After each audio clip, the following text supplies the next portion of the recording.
Good morning. Today is Tuesday, May 3rd, 2016. This is the regular meeting of the Los Angeles Board of Police Commissioners. Madam Secretary, please call the roll. Good morning. Let the record reflect Commissioners Johnson, Soboroff, Figueroa Villa, and Saltzman are present, and we have a quorum.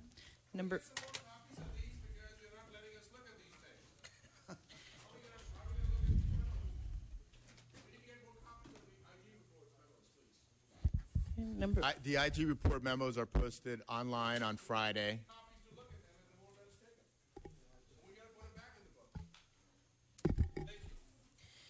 Do we have any comments on the consent item agenda We this do morning? have one comment card on each item. Call those comments, please. We have Wayne from Encino, item 1A.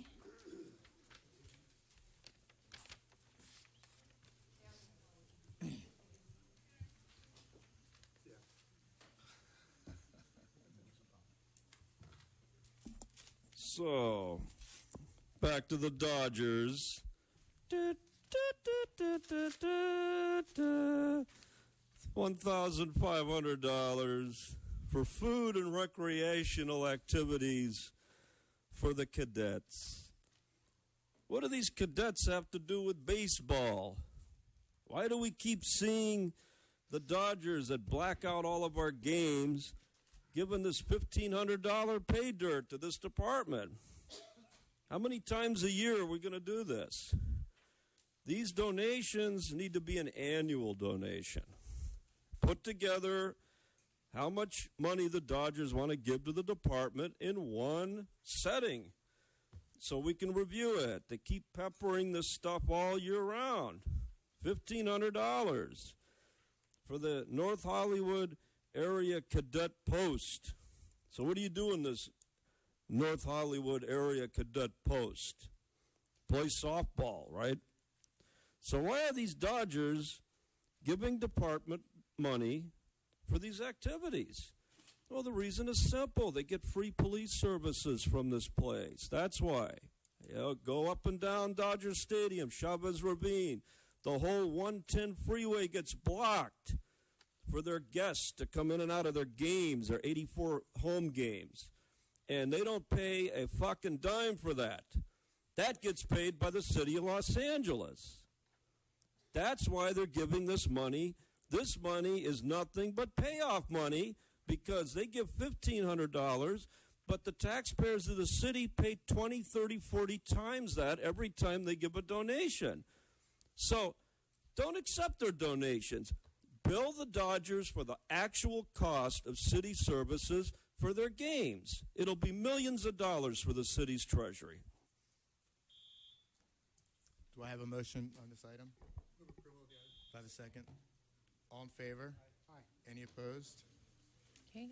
Mr. Wayne from Encino on item number 1B.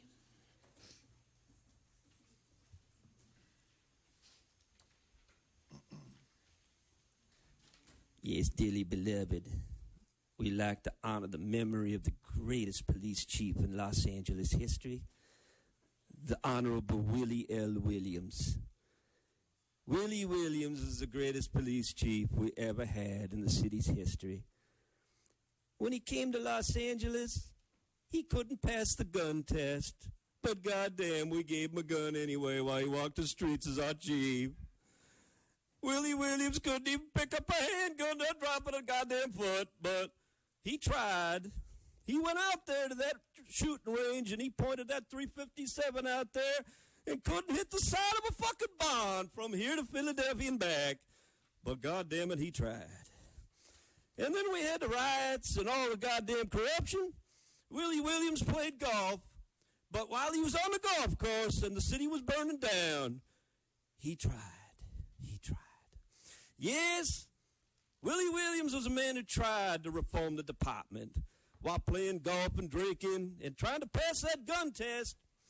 He tried. Never wore a uniform, always in a civilian kind of outfit, civilian kind of guy, a people's police chief. And we had all these qualified people that were here, passed over for the chief, all these 30-year veterans. and we lost them all to other departments for police chiefs. But the mayor at that time, they had to go out and they had to get an African-American police chief. So there was only one in the United States. Willie Williams was that man. He said, I'm coming to L.A. And they said, well, we'll give you $400,000 a year, and we'll give you a gun, even though you don't have a permit to shoot a gun. And he accepted it. Willie Williams, the greatest police chief ever. We have no other comment cards on this item, sir. We have a motion on this item. Move approval of the item. Do I have a second? Second. All in favor? Aye. Any opposed? Thank you. We're now on item number 2, commission comments. Do any of my fellow commissioners have a comment this morning? I do not. Okay, I have two comments. First, I want to talk about the Valley Bureau Youth Summit, which I attended 2 weeks ago. I didn't have an opportunity to talk about it last week. It was an event that was organized by 2 police officers in the Valley. There were over 1,000 young people in attendance, high school and college-aged people. It was really a fantastic event. It was organized by 2 police officers, Gabe Rodriguez and Mariana Romo, with the support of their captain, Captain Hamilton. The purpose of the summit was to open a dialogue between the community and the LAPD. And we discussed everything from community and policing relationships. There was a job fair afterwards, and it was a really terrific event. Remarks were given by the mayor, Commander Chris Pitcher, who's here today, as well as myself, and captains from every division in the Valley were in attendance for a Q&A afterwards, where there was an open and frank conversation with the youth. One of the things I just really appreciated about this event is that it was not organized from the top down. This was an idea that came to 2 police officers. They ran it up to their superiors, and it was they got the full support of the captains in their division. And really, the entire Valley Bureau supported the event. Mission College hosted it, and they were a great partner in the day. And it was a really great example of the community and the police department working together.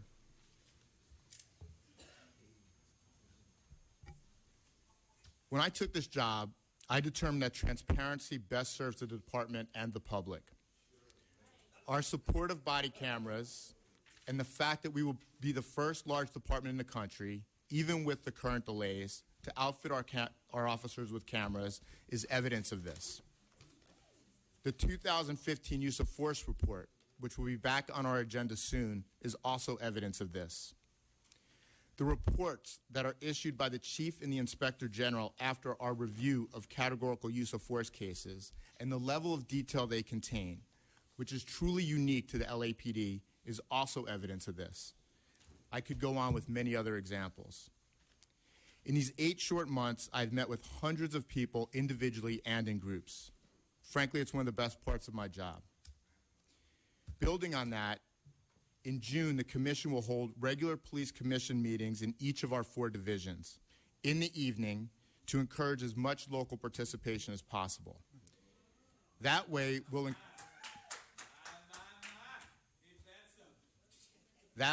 increase the possibilities for Angelenos to participate in the vital function of civilian oversight.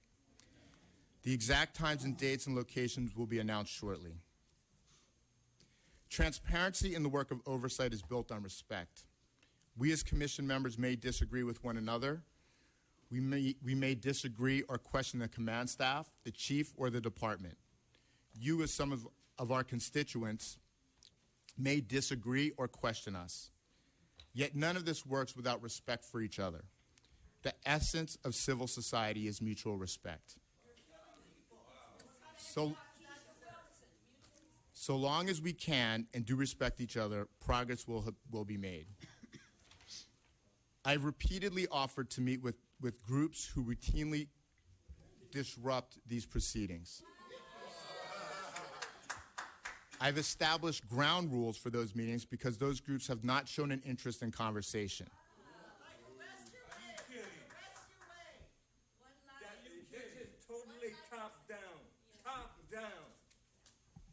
As is evidenced by what is happening right now. Rather, they have repeatedly opted for disruption, or in the case of the meeting last year at a house of worship, in outright hostility. I do not choose to waste time with theater. We have serious work to do. I understand well the occasions in which civil disobedience or demonstration are required. You may well believe the time is now. I respect your choice, but I do not share it. I believe the work we are doing, from body cameras to increased and revised training to revising our use of force policies, show we are moving in the right direction. In that regard, there are a number of important items on the agenda today, and I'm ready to get down to work. Good. Any other commissioner comments this morning? Thank you for that. Do we have any comments? Yes, sir. We have 7 comment cards. Please call those comments, please. Okay, the first 4, Wayne, Akili, Prentice Jenkins, and Jamie Garcia.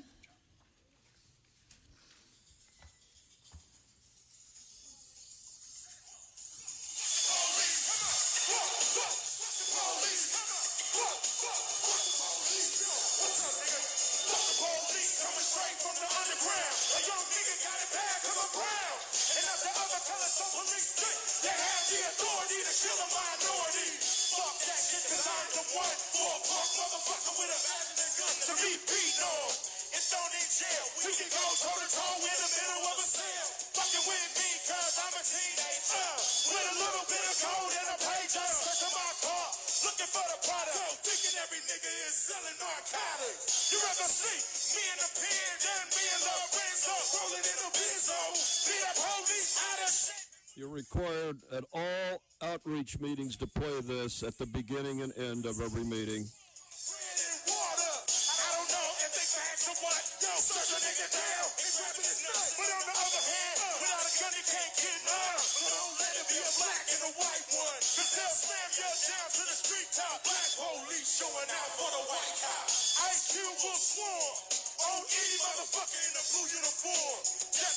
In memory of Brendan Glenn.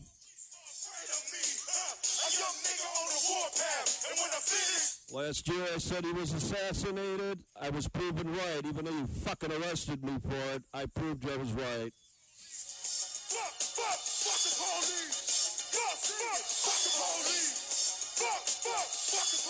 That's what I think of your outreach. Okay? Your fucking outreach is a joke. Post your meetings. Fuck, fuck. Fuck, fuck. That's right. That's what you can do. Your federal lawsuit's coming, jackass. Your fucking federal lawsuit is on its way soon, dude. Akili, followed by Prentice Jenkins and Jamie Garcia. Commissioners, I am glad to see that you are prepared to come and meet with us, even though this is a fortress every Tuesday, even though you come here and it's an unwelcome and intimidating environment, even though since you have been president, Mr. Johnson, you have arrested 4 people. Do you intend to do that when at these community meetings, have us arrested? Will we be not tolerated at these meetings? Will we be asked to leave and threatened if we don't? I have spent all your life fighting for justice.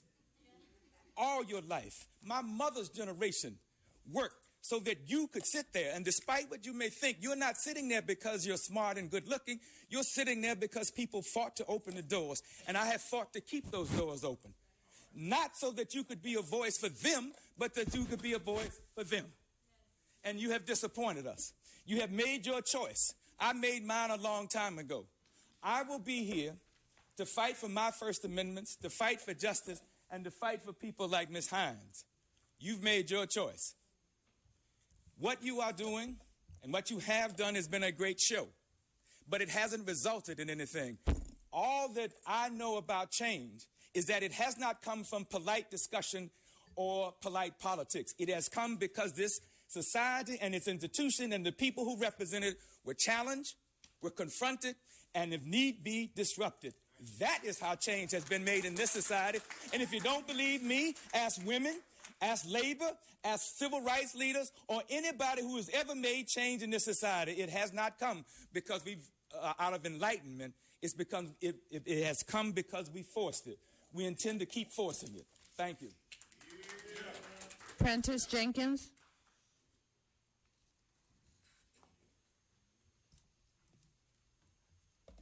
Morning, Board. Morning, Chief. Prentice Jenkins, publisher City Life newsletter, activist since 1991. Thank you, President Matt Johnson, for discussing transparency. The first thing we need to do in terms of transparency is find out who killed Waukesha Wilson. Waukesha Wilson. Waukesha Wilson. Waukesha Wilson. Waukesha Wilson. Waukesha Wilson. That's transparency. See, once we find out what happened to her, whether it was by her hands or someone else's hands, we need to find out what happened to Waukesha Wilson. Ms. Hines, her mother, is sitting right next to me. If she wants to know what happened to her daughter, I know if it was any of your daughters or your children, you want to know what happened to them. If they ended up on 48 hours, you still want to know what happened to them. Transparency means, you say transparency. Well, we sent you a petition, and the petition was in regards to ordering the chief to turn over all body camera video in officer-involved shootings. We haven't seen anything of that yet. Why is that? If we're talking about transparency, we have the right to see it too. You're talking about you have body cameras, but only the cops will get to see it, and the cop will get to review it before he makes a statement. Can you imagine if they did that in the Rodney King? Yeah, before they do a report. Can you imagine if a cop got to review the statement in the Rodney King incident? Can you imagine what that statement would have sounded like if they let them see the video, if they found out there was a video? If you really want transparency, order the chief to turn over all the body camera video so we can all see it too. Jamie Garcia, for your followed by comments. Hamid Khan, Paula Miner, and Nia Amina Miner.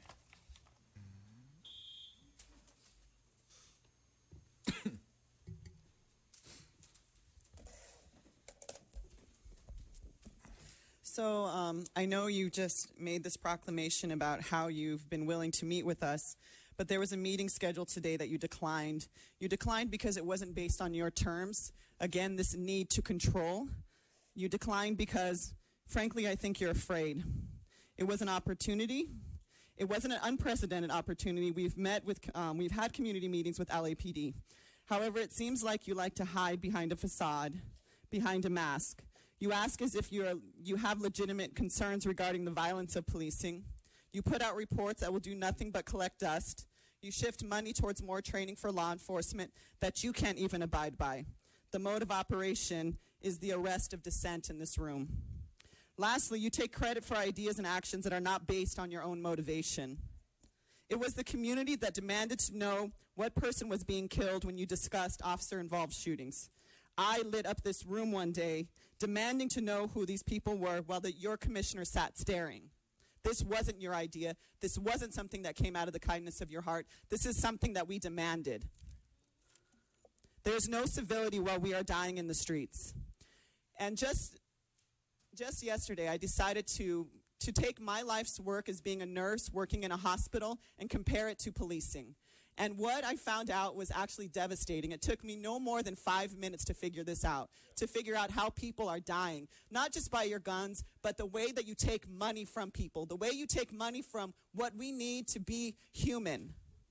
There are 25 cops to 10,000 people in the city of LA. There is one fucking doctor to 26,000 people in South Central. You explain that shit to me. How is that possible? And no, you're about to go to City Hall and demand more fucking money. How can you do that? All these people sit around, they stand around. You walk into one hospital, you won't see one nurse standing around. You're lucky if you get a 30-minute break. And now you won't cut me off because you'll sit there and you'll think about that. Thank you for your comment. Thank you. So for the record, I didn't cancel the meeting today. You guys canceled the meeting. You didn't want to meet here. I said I would meet with you anywhere. I said I would meet with. I said I would meet. I said I would meet with your groups individually. You said you wanted me to meet with them together. I said fine. I said that's fine. You're not going to dictate to us. If you want to have a conversation, I was happy to have a conversation, but I was not willing to have a meeting where I'm just being shouted at. So that offer stands. If you want to meet, I will meet where you want to meet with representatives of your organizations. But if you don't want to meet, that's fine also. Excuse me. It's my turn to speak. If you want to make a comment, you can submit a card. I don't claim to have a monopoly on good ideas. I don't claim that it was my idea to list. Hold on.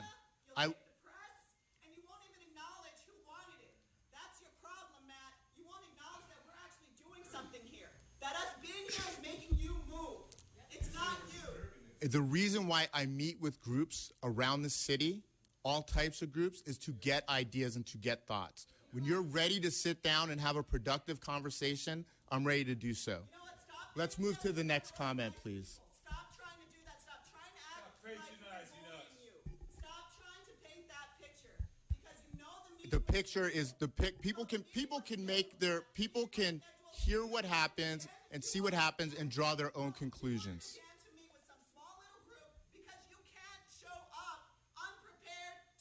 My experience is if you want to have a productive dialogue, it's not by having 50 people scream at you. It's by having a conversation in a small group. Okay, Ms. Garcia, that's enough. We're going to move on with the meeting. Okay, the next speaker, please, Hamid Khan. You know, the most interesting thing is that the small meetings you talk about, we know that you're used to meeting with people who are going to pimp our communities. I mean, that ain't nothing new. That has been going on. But I just want to go back to a comment you made earlier, Matt, about Holman Church. I mean, it's really, really pathetic for you to bring it up. Yeah. I mean, you talk about a house of worship, and then you talk about disruption. Supposedly a house of worship that is built after a person's name and ideology, that was the biggest disruption that ever happened. Disruption of violence, disruption of oppression, disruption of dehumanization, disruption of completely stripping people of their dignity. And I'm talking about the name of Jesus. You want to talk about the house of worship, and you tell us that we are disrupting as a result of that? We should be disrupting. We should be disrupting, because what has happened is that you're used to the same old adage of COINTELPRO to discredit, to neutralize, to disrupt, and to dismantle. What we are doing is that we are flipping the script on your ass, because we are here to neutralize, we are here to dismantle, we are here to disrupt, and we are here to discredit you. We asked for this meeting. Richard T. Fank, and I spoke with him on the phone. He asked me, what is going to be the format? We told him this is an opportunity for Matt Johnson to come and meet with the community. This is an opportunity to put a spotlight on the issues and talk to the community. Didn't we say that, Richard T. Fank? Did you relay that message to Matt Johnson? Right? This is exactly what it is. So you were saying that we are bullshitting where you're sitting there and bullshitting yourself. And then you have the audacity to raise this issue of Holman Church. Really, Matt Johnson? I mean, what happened as of yesterday or last week when Richard T. Fank said, you're not going to meet with us, you have joined Steve Soboroff's club. This is what has happened. You've joined the club of white supremacy. You've joined the club of people who look top down. You've joined the club of people who want to completely stay disengaged. That is what has happened. We gave you a chance. We gave you a chance to come out clean. We gave you a chance to come out clean. We gave you a chance to listen to people, and we gave you a chance to meet with us, but you completely fucked up. And that's going to come back and haunt you. Really, it's going to come. Because we're not going to let you. You're not going anywhere. You can run from the community, but you can't hide. You're right. I'm not going anywhere. As a warning, take it as a caution. Call the next comment, please. Thank you, Mr. Khan. Next speaker, Paula Miner.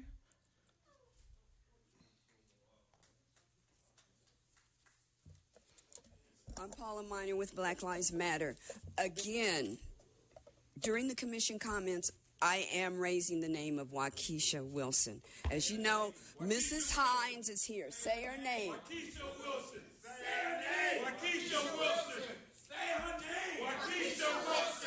Mrs. Hines is here. Her daughter died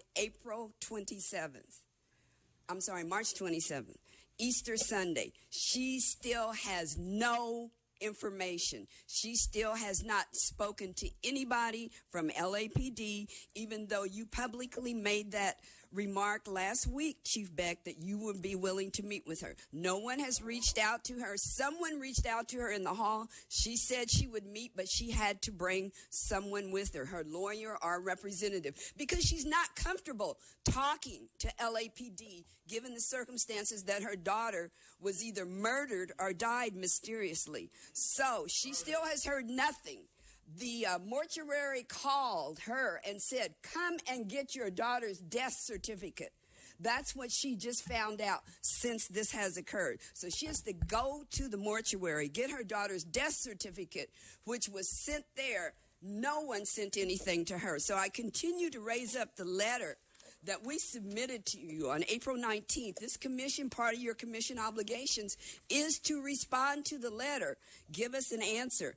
Also, I want to talk about Matt Johnson's meetings. One of the reasons for the meetings is this particular partner, UTLA, who contacted Mayor Garcetti and said they support our request to have accessible meetings. And the mayor responded back saying, I will talk to Matt Johnson. I will tell my Matt Johnson to set up those meetings, okay? And one more thing. Holman Church, I am a member of the United Methodists. Whenever there's a public meeting, we are an activist church. Whenever there's a public meeting, it is not considered a sanctuary. It's considered a gift to the community. So there was no violation of any religion at that time. Thank you for your comments.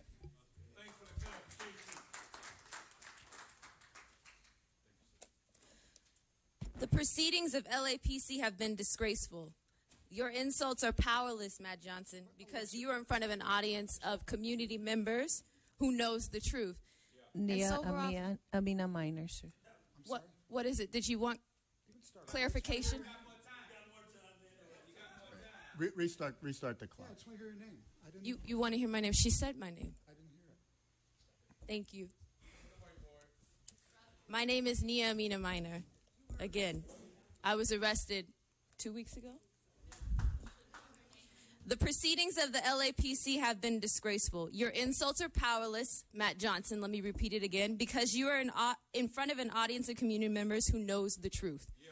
We know the truth. Yeah. The truth is, since you were appointed to this commission, 4 people have been arrested. The truth is, first 4. The truth is, First Amendment rights have been stripped of this audience. The truth is, you've declined community meetings. The truth is, your board has repeatedly disrespected community members and family members as they plead for information and transparency.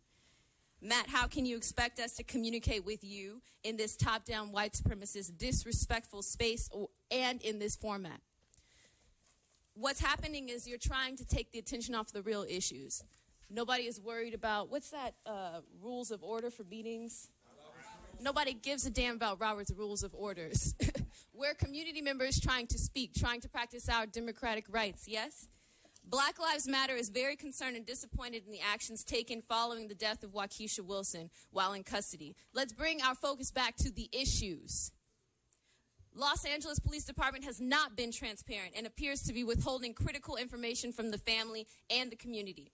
The family of Waukesha Wilson requests that the LAPD commissioners and the LAPD take appropriate action in the death of Waukesha Wilson by providing the following information: copies of all video footage and photographs of Waukesha Wilson and her surroundings in Metro Detention Center, all logs and any other documentation that lists the persons entering and exiting her cell, a full and complete description of the official procedure used by LAPD, Metro Detention, and or any involved city or county departments to notify family of the death of family members in holding. Chief Beck, why is that so hard?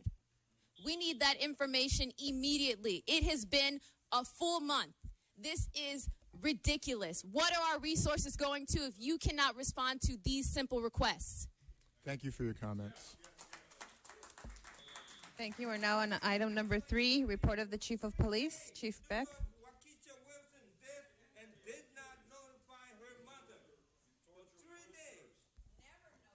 I did not hear my name get called for this section, and I submitted a comment. I do not have a comment card for you. My name is Mariela Saba, and this section is for Okay, the can you commissioner's please fill out a comments. comment card when you're... It was that officer over there who got one. Remember? I gave it to you with two others. You might have... so I'll just... Go wait ahead, for you can all. have your You 2 can minutes. fill one out Of after. course. Gotta fight for our rights. Okay, your time is starting, Ms. I Saba. know. Thank you. Thank you for fixing that mistake. Why don't you rebel? Why don't you rebel? Wake up, wake up, wake up, Matt, and rebel. I was really looking forward to seeing you this evening, Matt Johnson, outside of this context that you are protected under. I'm going to direct my comment to you, so I'm going to ask for eye contact minimum. Yeah, thank you. I was really looking forward to mirroring your position and yourself and your health tonight in the evening, to be able to show you as a puppet that you are being used as. I do theater to help work on our liberation, and I was really looking forward to show you the puppet that you're being used as. You don't know us. The script that they're having you read shows us that you're spilling out their rhetoric, and it shows utter disrespect. It shows me that you don't know us. You're not going to meet with individuals when you meet with a community. See how many folks are in here. Can you raise your hand if you were planning to be at tonight's meeting? That's how many hands, bodies, spirits you are disrespecting again. Now, minimum, we're going to represent what we've been representing here, our people who you all have been murdering. Last year, that was minimum 21 recorded deaths. Minimum 21 seats will be in any community space that you're going to meet us at. More than 7 already murdered this year. That's how many seats we also have to represent. We are talking murder here, Matt Johnson. Murder. Murder and respect. Murder and respect. Can you put those two together for a second? They don't. They just don't go together. So we only meet outside. Thank you for your comments. No, there's more than comments, and we will see you. We will, yeah, and I want to tell you, your fear is Time eating is you up. up. If you have additional My comments, time is you not up. It continues throughout the day, and as long as I live. can submit So other don't. comment My cards. time is Please not feel up. free to do so. I'm waiting to meet with Ma'am, if you you don't have a outside. seat, My I'm name going is to ask you Mariela. to It's not leave. ma'am. We are now moving to item number Okay. 3. Wake up, wake up, wake Ms. up, Saba, your wake time up, is and up. rebel. This is your last warning. Conversation, buddy. This is your last Work warning. on it. Item number 3, report of the chief. My car was also put in with her. That's right. What is your name, sir? Eddie H. Card for Eddie. Hello, hello. Card for Eddie H. Go ahead, My name is sir. Eddie H. of the Los Angeles Community Action Network. Give us 2 minutes. It was once said that the definition of insanity is doing the same thing over and over and over and over and over and over again, expecting different results. Matt Johnson, you have the unmitigated gall and the audacity to try to dictate to us, the activists and advocates who are fighting on behalf of those individuals whose voices is impotent, to tell us how to do our business. But when we come to you, sir, and this commission and Chief Beck, with righteous indignation, we're often labeled violent, indignant, and everything else. But it was once said, and so eloquently by Dr. King, that somewhere he read of the freedom of speech, somewhere he read of the freedom of assembly, somewhere he read of the freedom of the press, somewhere he read that the greatness of America is the right to protest for right. So we come before you today saying that we would not be deterred, we will be vigilant, we will be steadfast in our fight against this system of oppression, our fight against the state-sponsored terrorism, and our fight against trying to silence our voices. We are saying today, without equivocation and unapologetically, that black lives do matter. And if you don't believe that they do, we're going to show you in every way, shape, form, or fashion. We're going to ramp up the pressure on you, this committee, the chief, the mayor 2.0. For we are in it for the long haul. And if you think that we don't have ideas and suggestions to give to you that are viable, then you've sadly mistaken, sir. You are a puppet.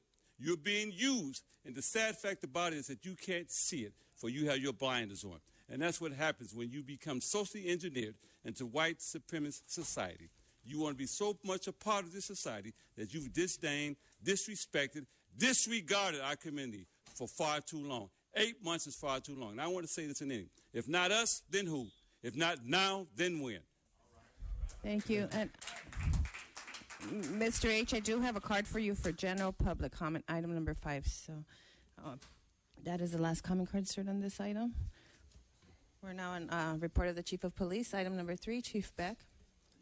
Good morning. Good morning. A couple of incidents over the past week I wanted to comment on. First, last Wednesday, the department concluded a year-long investigation into a street dealing drug ring in Skid Row. Over 30 indictments were obtained. We did over a dozen search warrants throughout the region. Over $2 million was recovered, including $600,000 in $1 bills. We also recovered during the investigation over 20 pounds of heroin and 40 pounds of cocaine. Will make a significant impact on. If you have a comment on the chief's report, then submit, but do not interrupt the chief when he's speaking.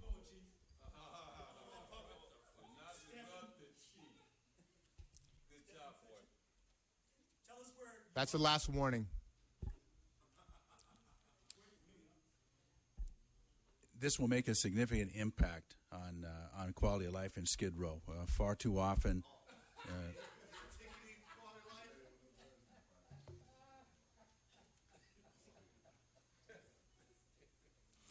The primary individual that was arrested had been dealing narcotics in Skid Row for over 30 years. He has no doubt contributed to the impact on. Okay, sir, on the right side, you've interrupted this meeting multiple times now. There's no more warnings. If you interrupt again, you're going to be asked to leave.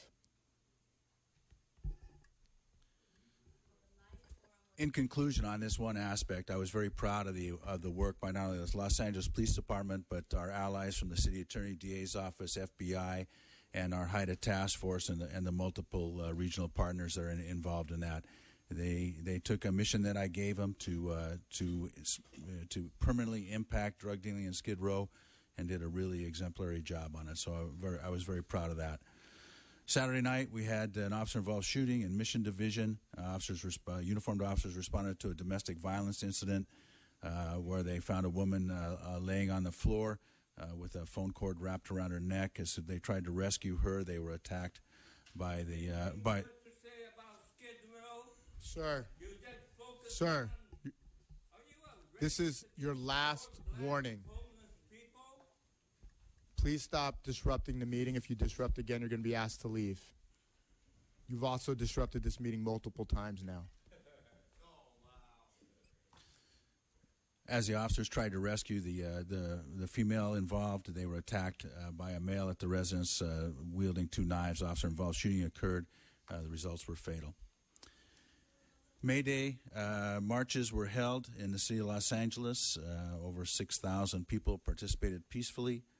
We had deployment of over 600 police officers, and everything went in a way that, according to plan, this highlights the Los Angeles Police Department's efforts to meet with organizers prior. I care nothing about this meeting, Mr. Johnson. My people are dying, and all that you can do is talk about putting me out. Black Lives Matter. Black Lives Matter. Black Lives Matter. Black Lives Matter. Sir, you can leave. Black Lives Matter. Anybody that continues chanting is going to be asked to leave. Black Lives Matter. Black Lives Matter. This is the last warning.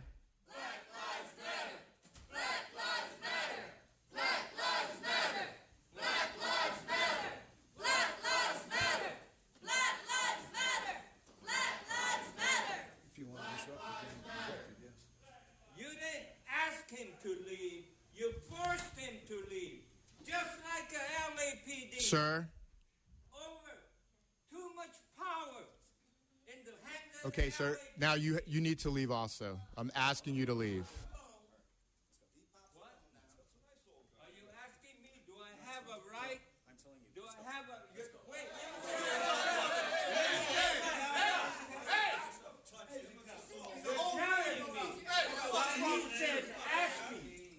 didn't say telling.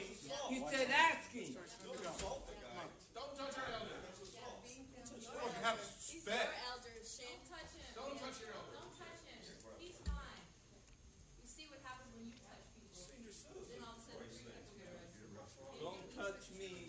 Don't touch him. I'm a cripple, but I don't need your help. Thank you. I don't want your help. Say, Paige.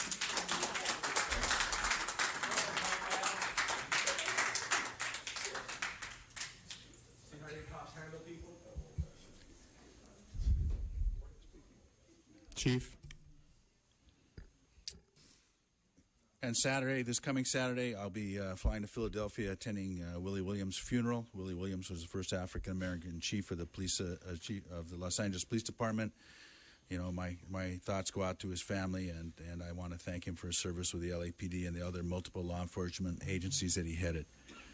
Also, this Saturday is the annual gun buyback. This is the ninth year that we've had a gun buyback. During that time, we've collected over 14,000 firearms and assault weapons.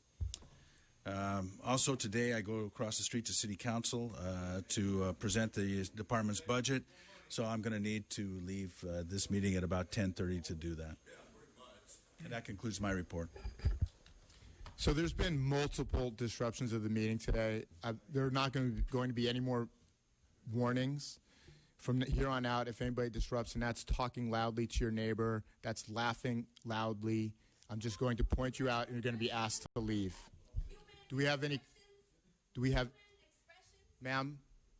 Okay, ma'am, now you need to leave. It is now time for you to leave. Yes, it is. It's time for you to leave.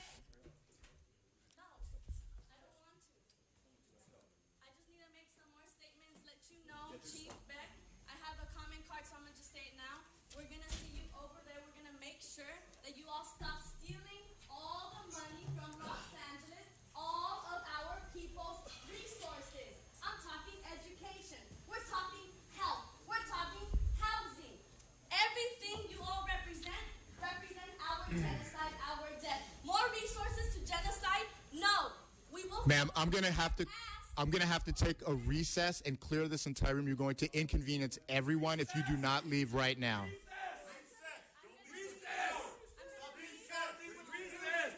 So you can.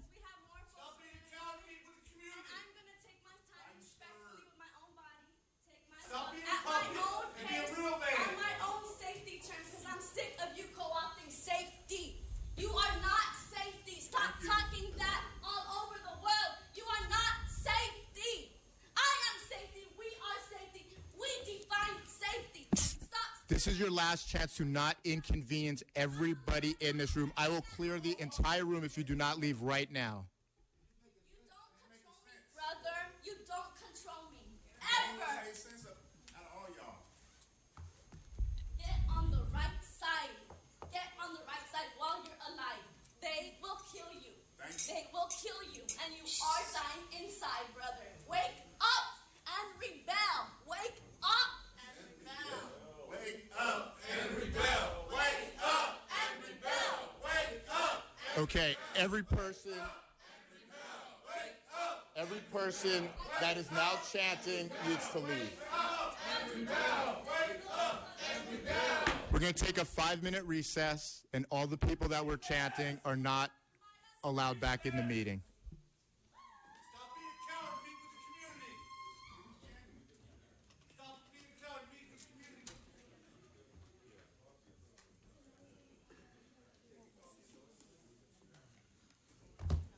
The room has to be cleared.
Okay, we're going to call the meeting back to order. If the room becomes disruptive again, unfortunately, we will have to clear it and proceed without an audience. So hopefully we can continue without further disruptions. And we do have 14 comment cards on item number 3. The first 5, Akili, Wayne from Encino, Prentice Jenkins, Lisa Hines, and Paula Miner.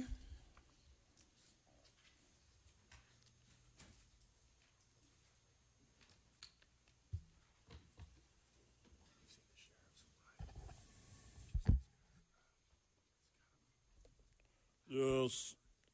Now we're operating under the stringent rules of decorum. All those without a hood must leave.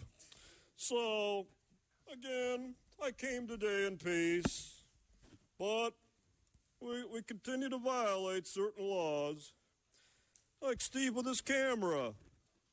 Came for you today, Steve, to tell you about Article 1, Section 2 of the California Constitution, which you just love to violate. You know what it does? California's got its own goddamn First Amendment, jackass. It allows you to attend public meetings. Now, the problem is Steve likes to go out in the hallway after the meeting's over and accost people. So I did a little research with some lawyers. And you know what? Steve Soperoff, you're personally responsible. The city's not going to cover your tab.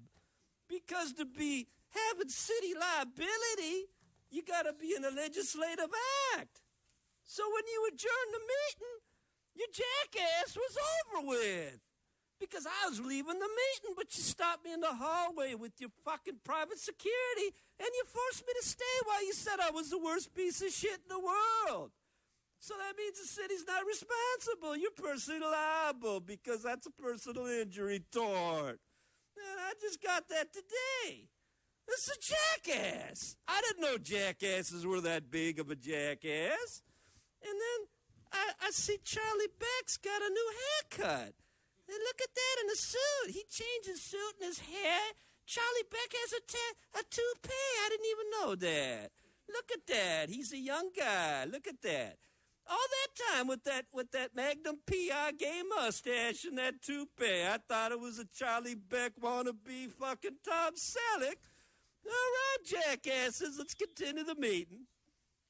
Akili, not present. Prentice Jenkins.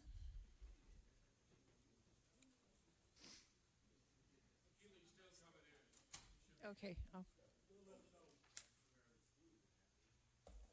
Prentice Jenkins, City Life newsletter, activist since 1991. I'd like to let the board know that there's screening people again, so people are still coming in.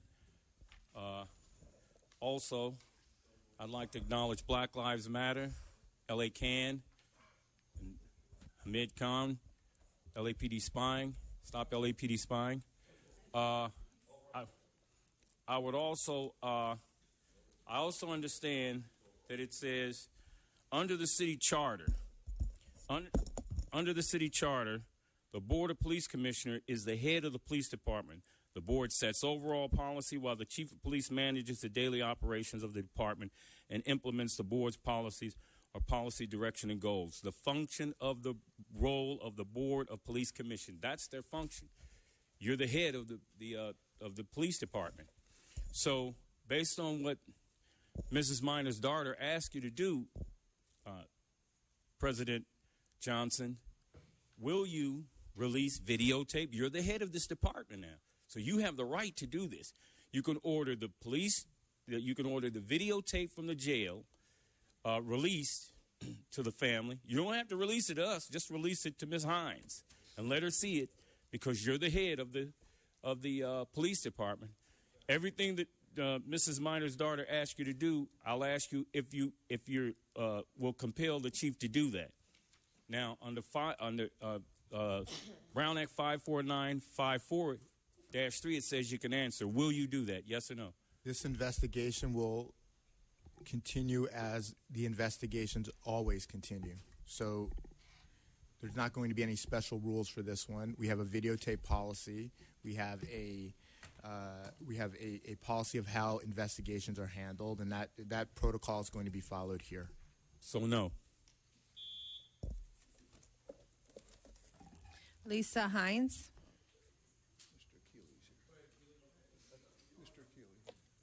This week I get a chance to speak before Ms. Hines.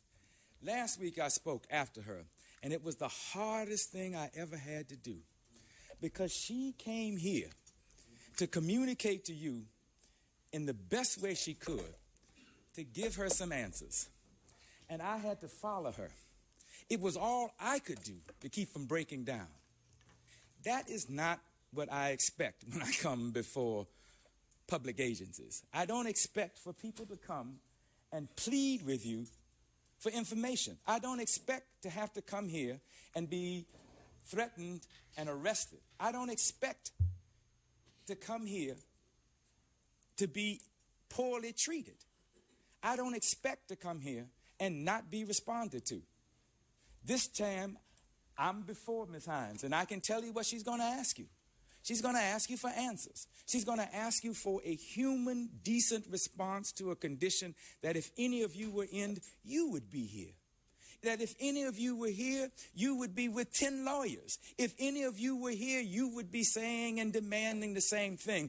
But her unfortunate set of circumstances is that she's not. She is a black woman who lost a black child. And because of Black Lives Matters, we have lifted up this child's name. I am convinced that if there was no Black Lives Matter, there would be no discussion of Waukesha Wilson. If there was no Black Lives Matter, Ms. Hines would come here, plead with you like she did, and then be dismissed like you have. So yes, there is a Black Lives Matters because Black lives matter. And we are going to have to make that point over and over and over again because clearly to this community of people, black lives don't matter. And I'm going to ask you to say her name.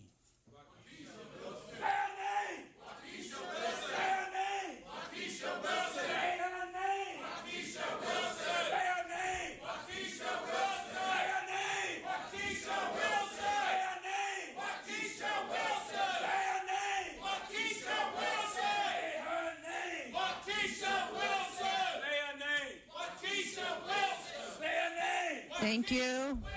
Thank you. The next speaker, please. Okay, next speaker, please. The next speaker, Lisa Hines.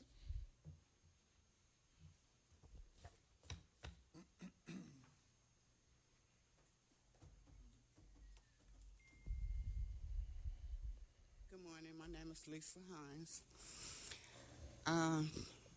I've been here every week since my daughter died.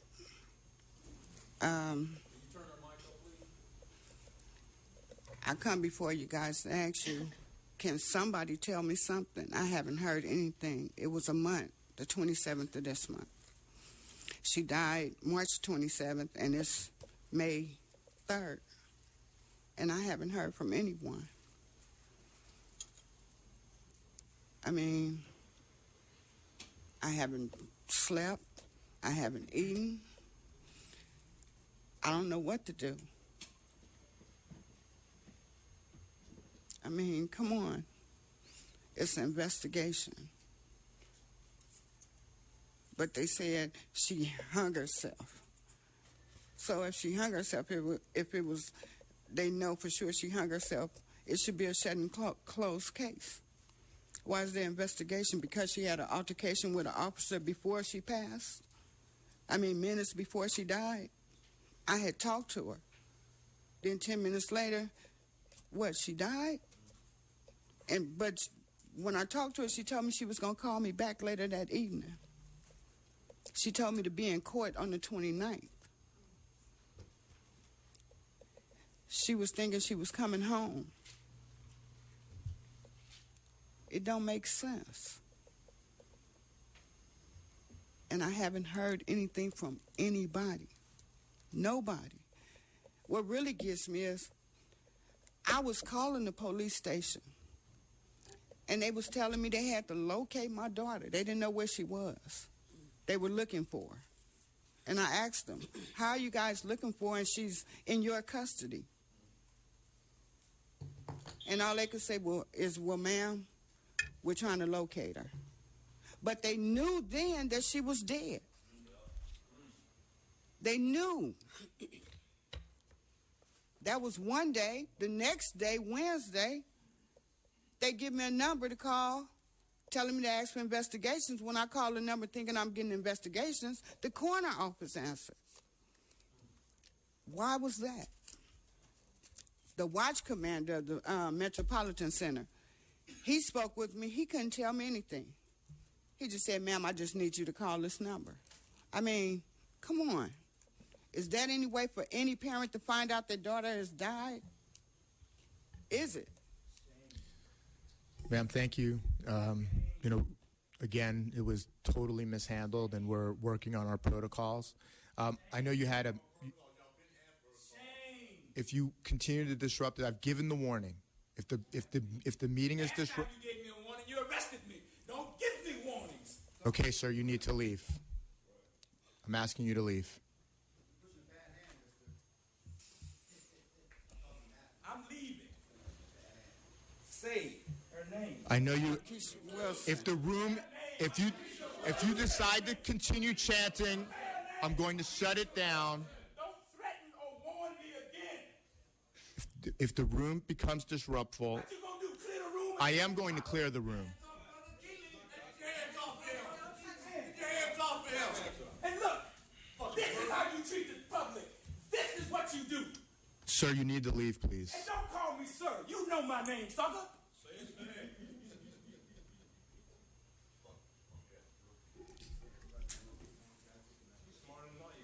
I will clear the room if it becomes disruptful again.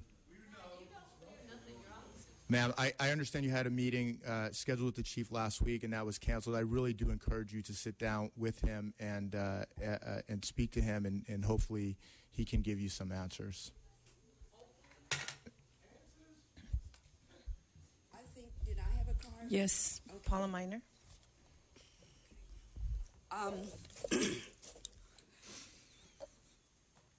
This is the 5th commission meeting that we have attended where I specifically ask what the notification procedure is for an in-custody death.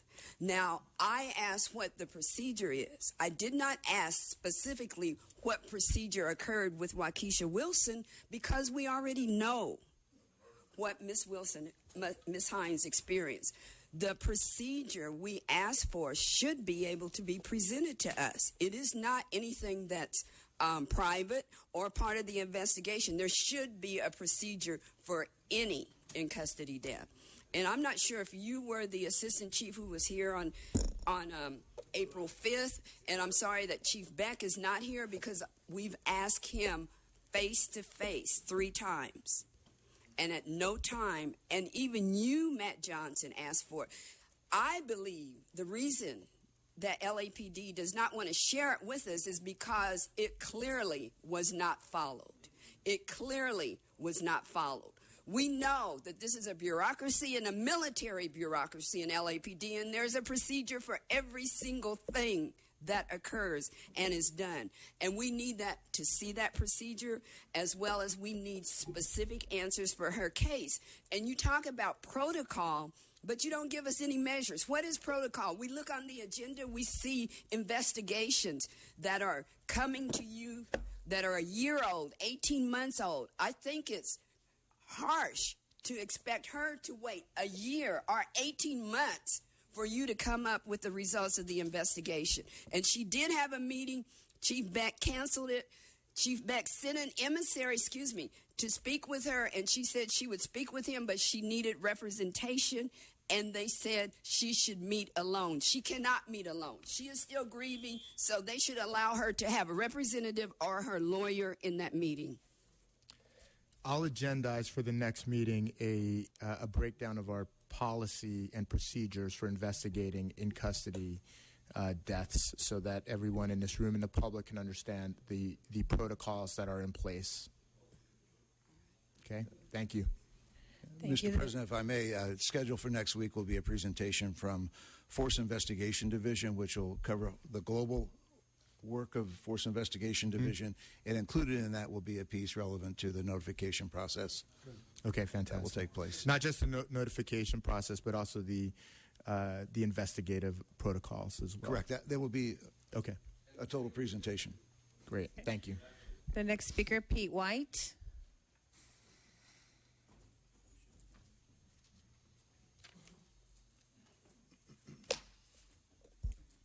It's interesting. You never know where to start when you're standing before this commission. I was watching Django, Matt Johnson, and you're a lawyer in the entertainment industry, so I know you know about Django. And I saw Calvin Candle, and I stop the timer for a second, sir. You're going to have to sit down. That you're not entitled to stand there. How am I going to get him speaking if I'm behind him? You can either sit down or I'm going to ask you to leave. The choice is yours.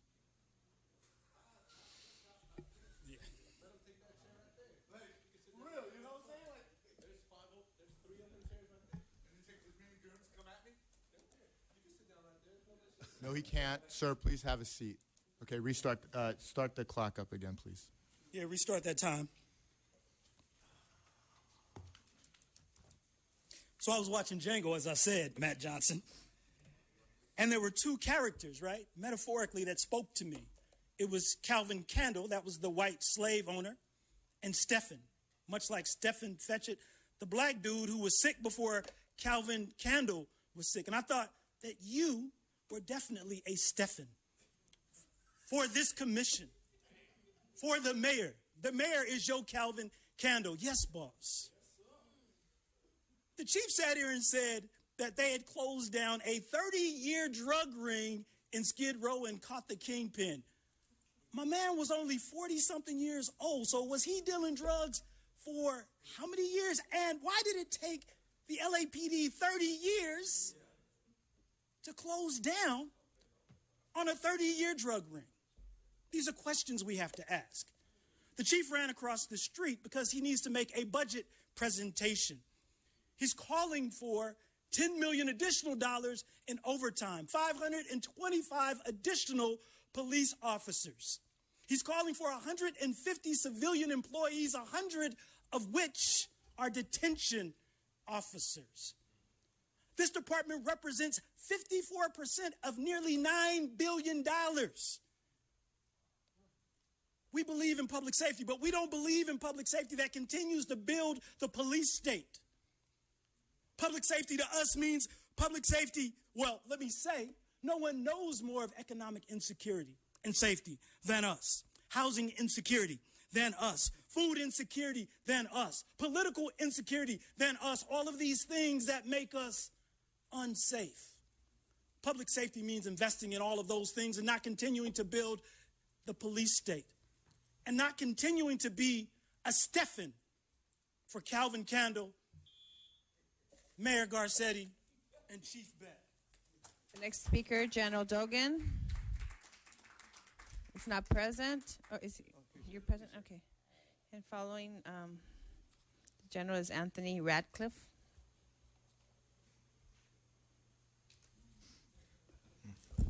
General Dogon, LA Cam.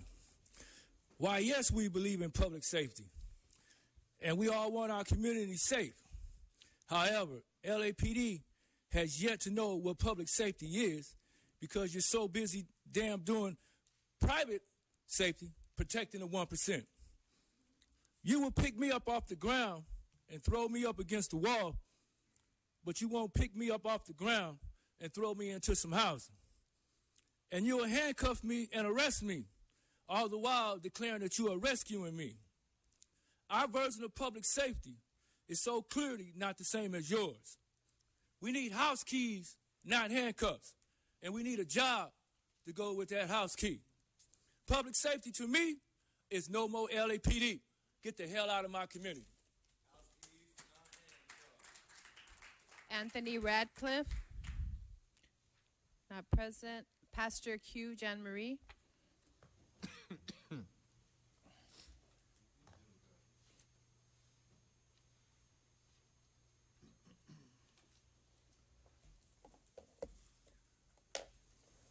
Good morning. I'm Pastor Q from the Skid Row community. The Church Without Walls, also part of the Black Jewish Justice Alliance and Creating Justice. The fact that you guys expect people to come in here and be calm speaks to me, and it says that your hearts have been desensitized to black lives. People are dying, and you expect us to come in here and be calm.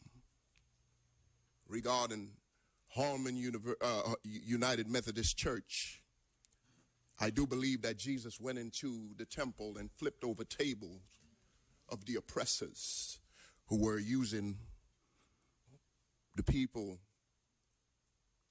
to get rich. When we say Black Lives Matter, you guys say all lives matter. When we say meet with us, you say we meet with all groups. But all groups are not being killed.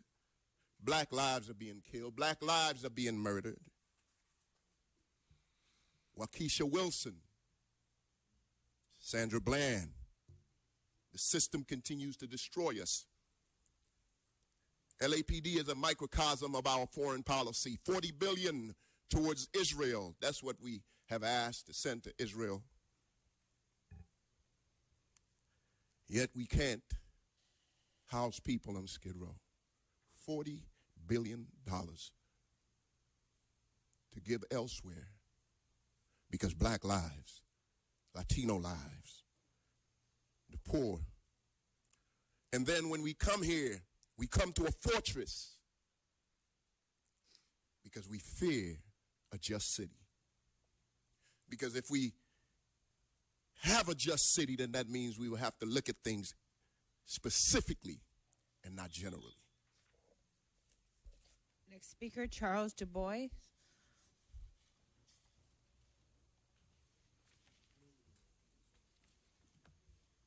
Followed by Michael Novick and Michael Williams.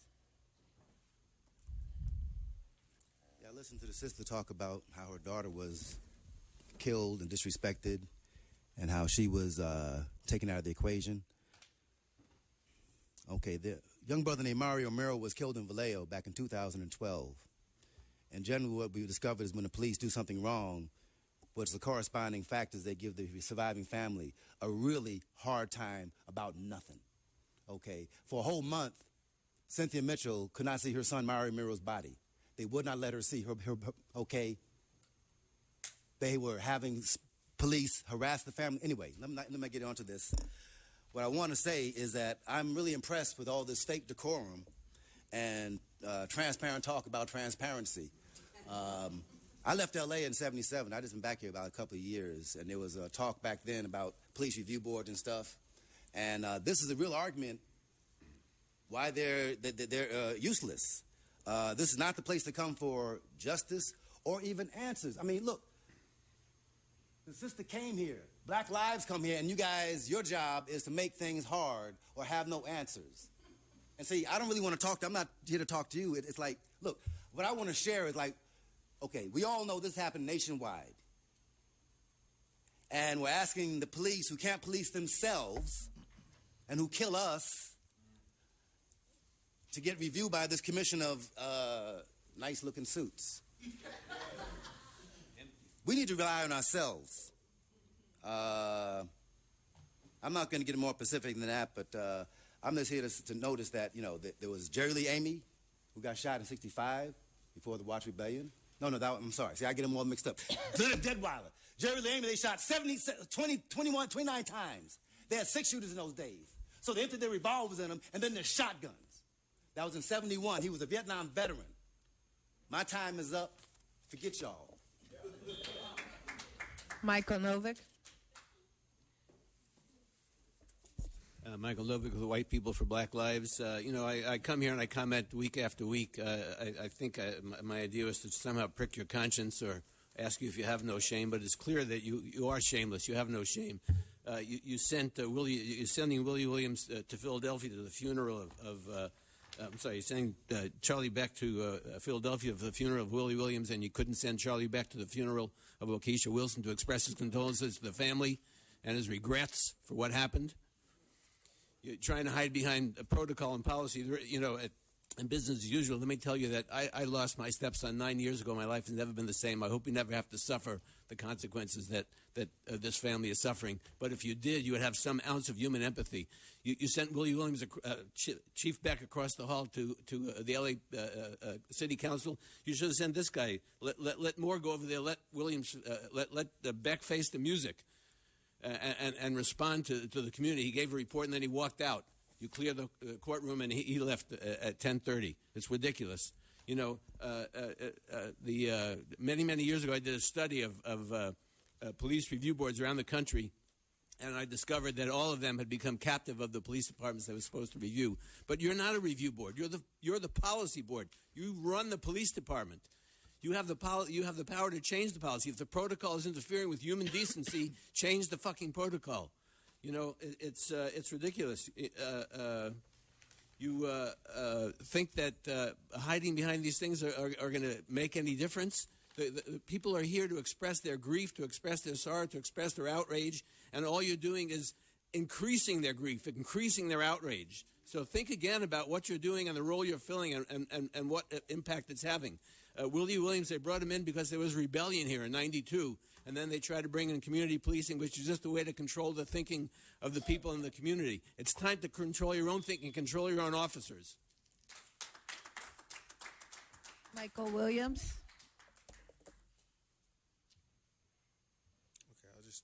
Okay, I'll keep my own time then. So we have a lot of talk about public safety, right? Like everybody thinks that policing is public safety. The way things are going, that's just the way they have to be. Well, I want to present some stats to you. Police killed around 1,100 people in the U.S. in 2014. That's a skewed number. A lot of people have comments and say, that that's not accurate. But every stat that's been done about people who have been killed in the United States has it around 1,000 people. In Afghanistan, only 58 U.S. troops were killed in Afghanistan in 2014. So that's a good stat for our troops. Like, yeah, they're protecting them. Not a good stat on the police in our country because they've killed, like, astronomically more people than people who are in an active war zone, okay? Now, if we look at our police compared to the rest of the world, okay, we look at developed countries that have police agencies. Well, only 14 people were killed in Canada by law enforcement in 2014. Think about that. So 1,000, compare 1,000 to 14. That's less people that have been killed in Los Angeles. In the UK, only one person was killed in 2014. 0 people were killed in 2013. That's in the entire country. Okay? In China, who has 4 times the population of the United States, okay, law enforcement only killed 12 people in the entire country. Let me say that again. In the entire country, only 12 people were killed by the police. From 2013 to 2014 in Germany, 0 people were killed in Germany by the police. Absolutely none. Again, in the entire country. Okay, in Iceland, in the history of the police, in the absolute history, only 1 person was killed, and the whole country mourned for weeks because of the acts of violence. Stop believing that public safety means police officers using deadly force to kill us. Stop believing it because it's a misnomer. The next speaker, Mariela Saba. She's not present. Hamed Khan.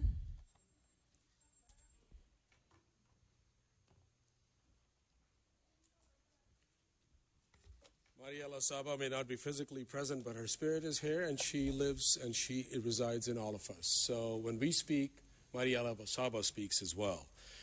I think it's always interesting listening to the Chief's report, and of course it's Michael Moore now, that the report that we get is so glossed over that it only talks about these fancy things that we're doing.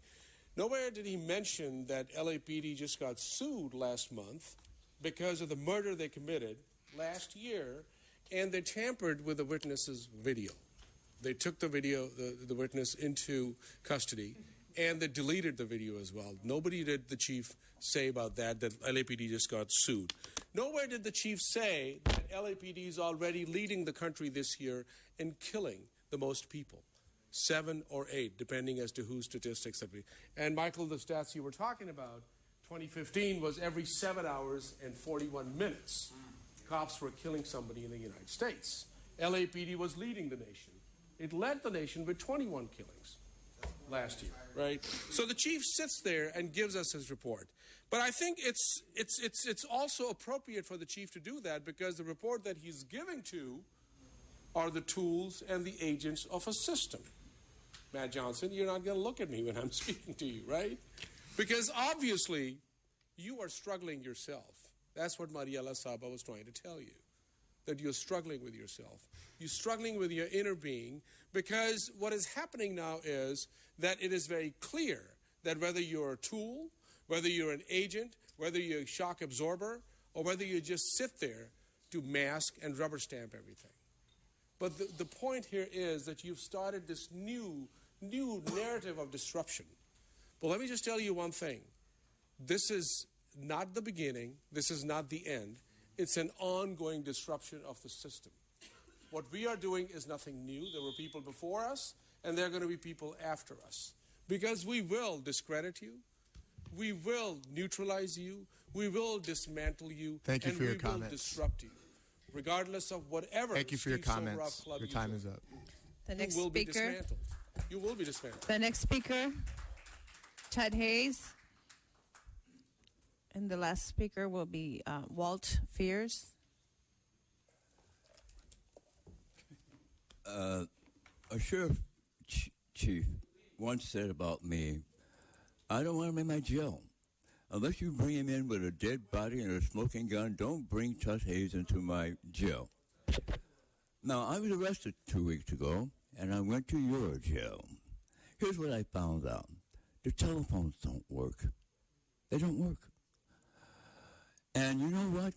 The law says if the telephones don't work, you can't make your phone calls. The police have committed a misdemeanor. Also, when it comes to notifying my next of kin, because I've been unconscious every time I go to jail, they don't ask who your next of kin is. They don't ask who should we contact in the event you become incapacitated in any form, incapacitated to extreme. They don't ask that question. They ask whether you're gay or homosexual or whether you're straight, but they don't ask whether or not there's someone we should notify in the event of your death. So there is no policy about in-custody death because they set up no situation to respond to in-custody deaths. There's no way to notify the next of kin or relative or even a friend. So this is going to be very interesting next week when you discuss your policy. Because if you have a policy, you're not exercising it with the inmates who come into jail. Because I was there, I filled out the forms, I answered all the questions, and there was never one question about, what if you die, Hayes? Who should we tell about that? Who should we have come pick up the remains? No one. So there are going to be some lies told next week. Stand by, folks. Here comes the lies, the exaggerations, and the makeups. And the question is, how could this possibly be that you do not find out how to contact the next of kin? Walt Fears.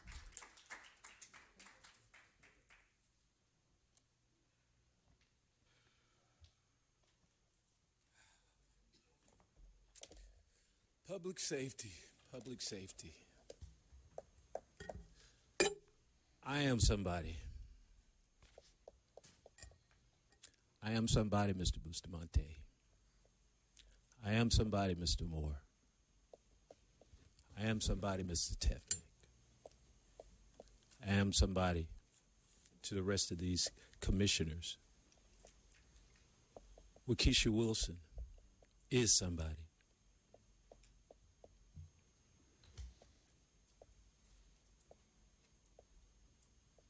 Public safety. What does it mean to you? Does it mean you can drive your nice car to your nice house That's what it means to you. What does public safety mean to me? Public safety to me means education, jobs, a support system. That's what public safety means to me.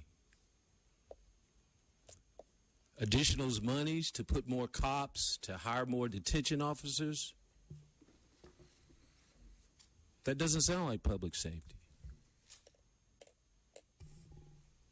So when you bring this idea of public safety to me, to my community, we have a right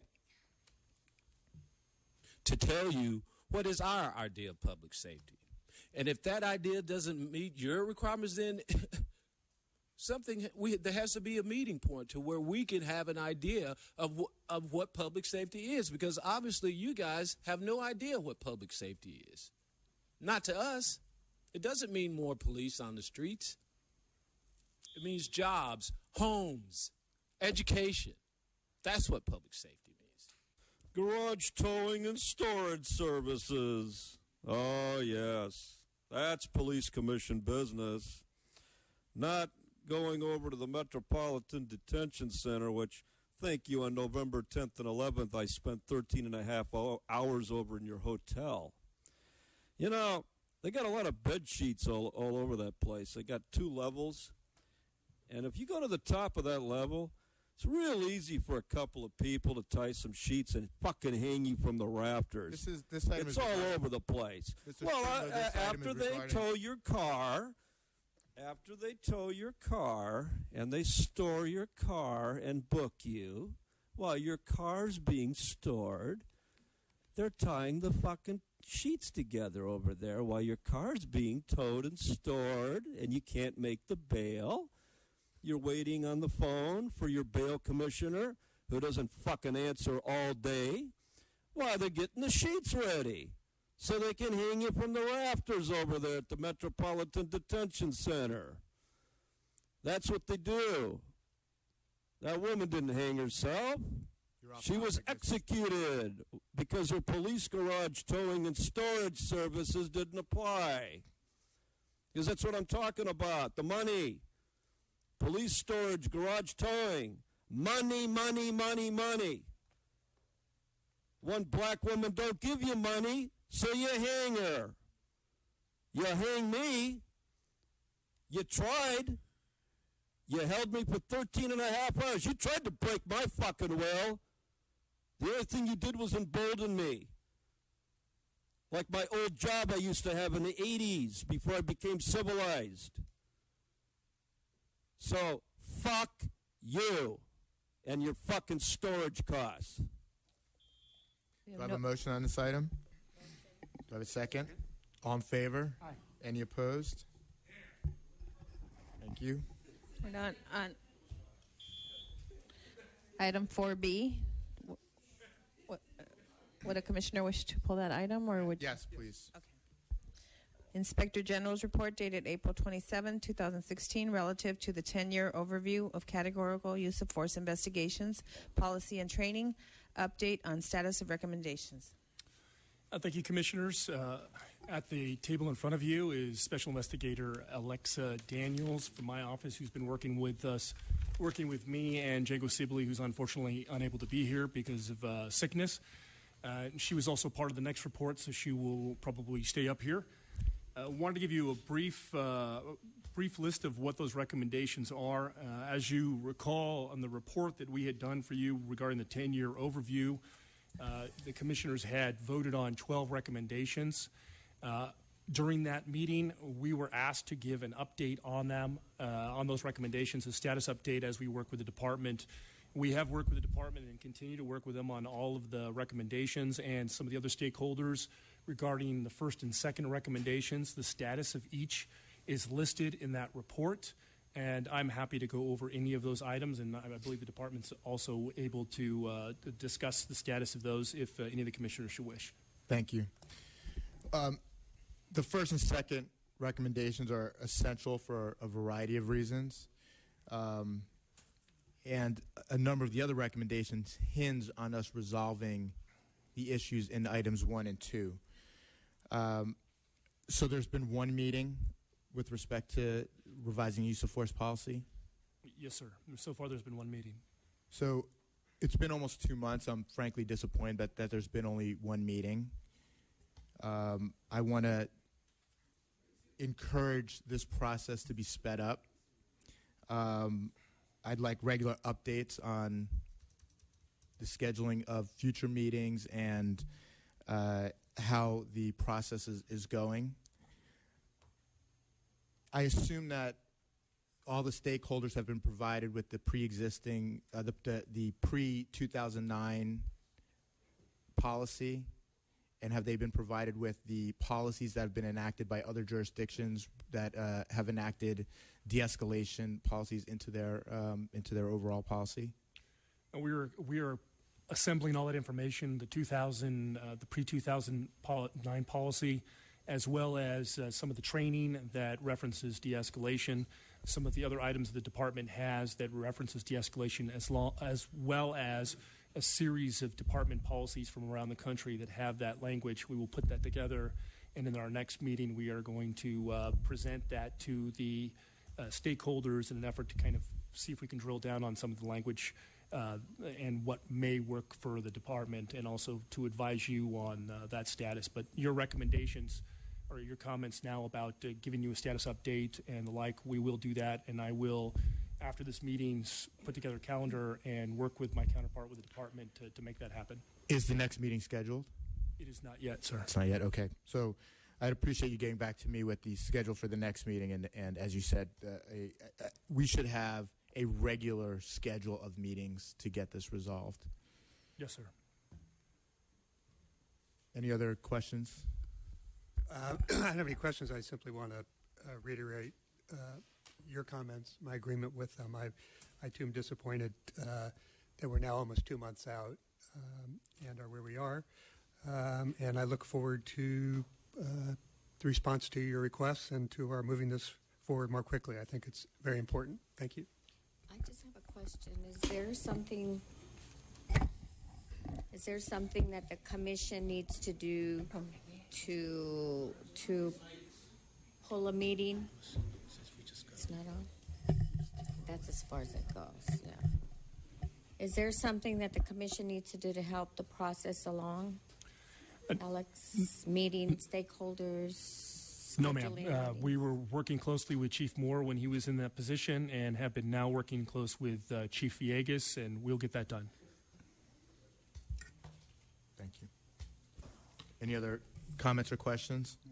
Okay, do I have a motion? Oh, wait, we have comments. Sorry. We do have comment cards. We have 6 comment cards. We have Ted Hayes, followed by Prentice Jenkins.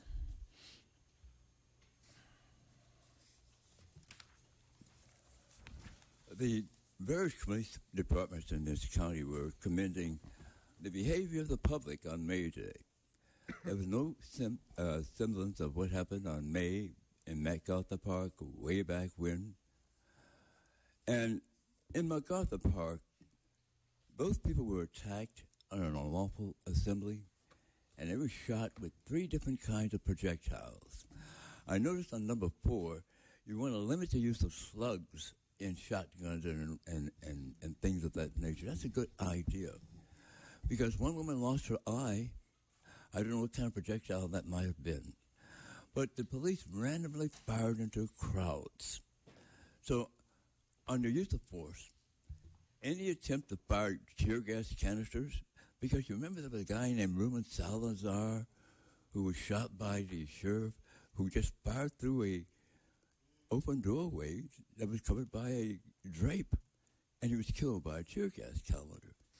So when it comes to firing, particularly randomly, blindly, that should really be something training is invested in. So, yes, I'm pleased that you're going to be reviewing use of force tactics and procedures and methods in the coming weeks. But so far, we have history on our side to say, you're way behind time, this is way off schedule, It should have been done many, many years ago. After May Day, I can't recall that year, but it was because of Bratton losing his job. So youth support is a very important thing. The escalations on your calendar, I have no idea how that works, because you understand officers are instructed to show a domineering force. Do not show weakness. Do not back down. Do not show any ability to compromise. Prentice Jenkins, followed by Michael Novick.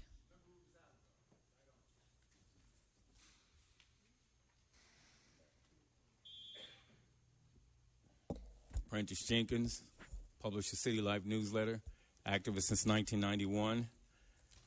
Instead of talking about the use of force, let's take a look at actual use of force. This is what we talk about in here all the time.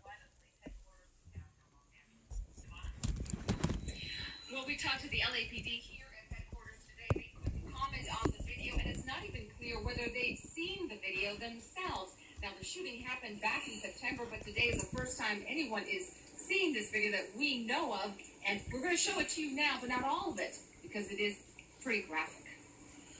The video is disturbing, a fatal encounter that lasts no more than 20 seconds. Two Newton Division police officers pull up, get out of the SUV, and draw their weapons. To the right, you see 37-year-old Norma Guzman walk toward the officers. When she reaches a power pole with a parked car between them, the video shows the officer closest to her opening fire. His partner follows suit. Open shot. That's Angie Guzman. The one that we're always talking about Angie Guzman. Well, you actually saw her. That was her last day on earth. They gunned her down. So she's not just a name. She actually existed. And she was walking towards the cops. And then they blew her away. That's called use of force. See, that's what we're talking about. Use of force is not just a statement. Do we know what type of use of force was involved in this young lady's incident, Waukesha Wilson? Do we have any idea what type of use of force was involved in her incident at the county jail? We'll never know because we won't get to see the tapes. We won't get to see the videotape. Only the cops will get to see the videotape. That doesn't seem right to me, but you know, I'm just a peon. We don't actually matter in here. It's Michael Novick, followed by Hamed Khan. Yeah, I want to say that, there are various kinds of force, and that if somebody comes up to me with a gun and a taser and a baton, that's a use of force. Every time the LAPD steps out anywhere, that's a use of force. When you have 600 police officers for 6,000 demonstrators for a peaceful march downtown, that's a use of force, where they laid a hand on anybody. When you have more cops than people in your meeting, that's a use of force, meant to intimidate and silence people from their right to freedom of speech. So when you're talking about use of force, it's not only the killings and the beatings, it's every single action that the LAPD takes place is a use of force. So you need to get that through your heads. I want to talk about use of force because the use of force at that level of killings and beatings is about impunity. You people found the killing of Uzziel Ford out of policy. What happened? Did you do anything about it? Did you go to the district attorney and demand that she file charges? You found the killing of Brendan Glenn out of policy. Did you do anything about it? Did you go to the district attorney and demand they file charges about something even Beck said was a bad shooting? What is your responsibility for the actions of the officers under your charge and your control? What kind of example you said? And you talk about de-escalation. Have you ever de-escalated anything that happens in this room? Or have you escalated it to the point of violence and arrest and kicking people out? Fish rots from the head. Hamed Khan.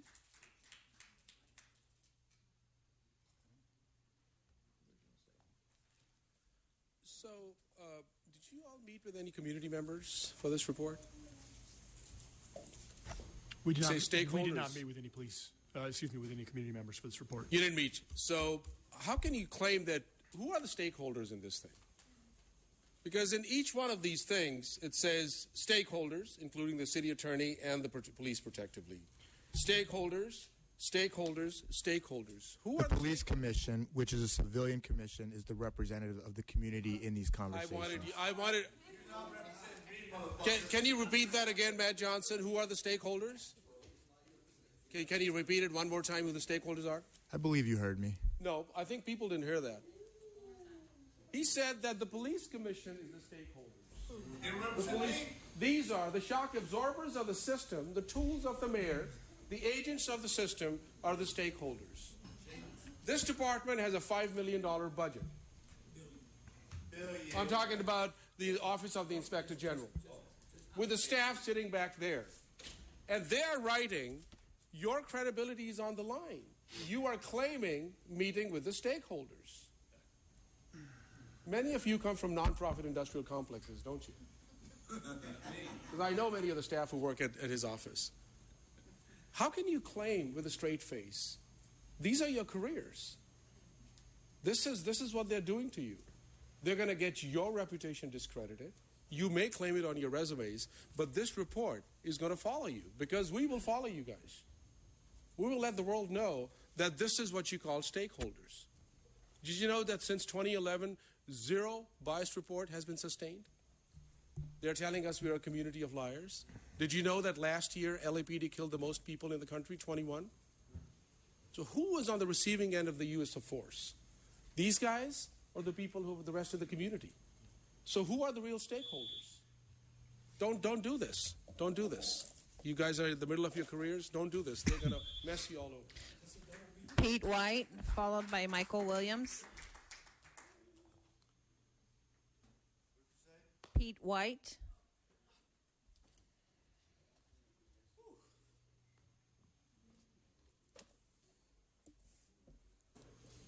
So class, turn to page 2, number 5.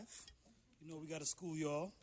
It's interesting. Number 5 says the commission directs the department to ensure that all officers assigned to the Resources Enhancement Services and Enforcement Team, RESET in Skid Row, be provided all specialized training prior to engaging in any enforcement action with the mental health or homeless community.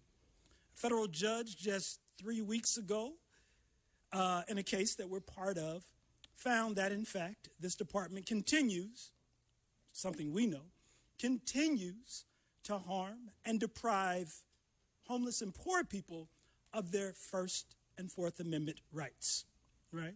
This is the second time, third time, fourth time this has happened, right? I think about Carlos Ocaño, Daryl Garrett, Brother Charlie Africa, and many others. Those are just names who were murdered on Skid Row. And it's interesting when I think about Carlos Ocaño and Brother Africa, who were murdered by LAPD, and LAPD knew they had mental health histories, and instead of sending out SMART teams, in Brother Carlos Ocaño's case, they sent out SWAT. The SMART team for the city of Los Angeles, which is 469 square miles, is actually housed in Skid Row. The SMART officers could have walked to the spot on 5th and San Pedro where this man was murdered before SWAT showed up. So when we look and see enhanced training, to us it says we need to train you how to kill them better and get away with it. Because all the training that you say you're doing leads to our death. Bustamante, it ain't worth the paper it's written on. Michael Williams.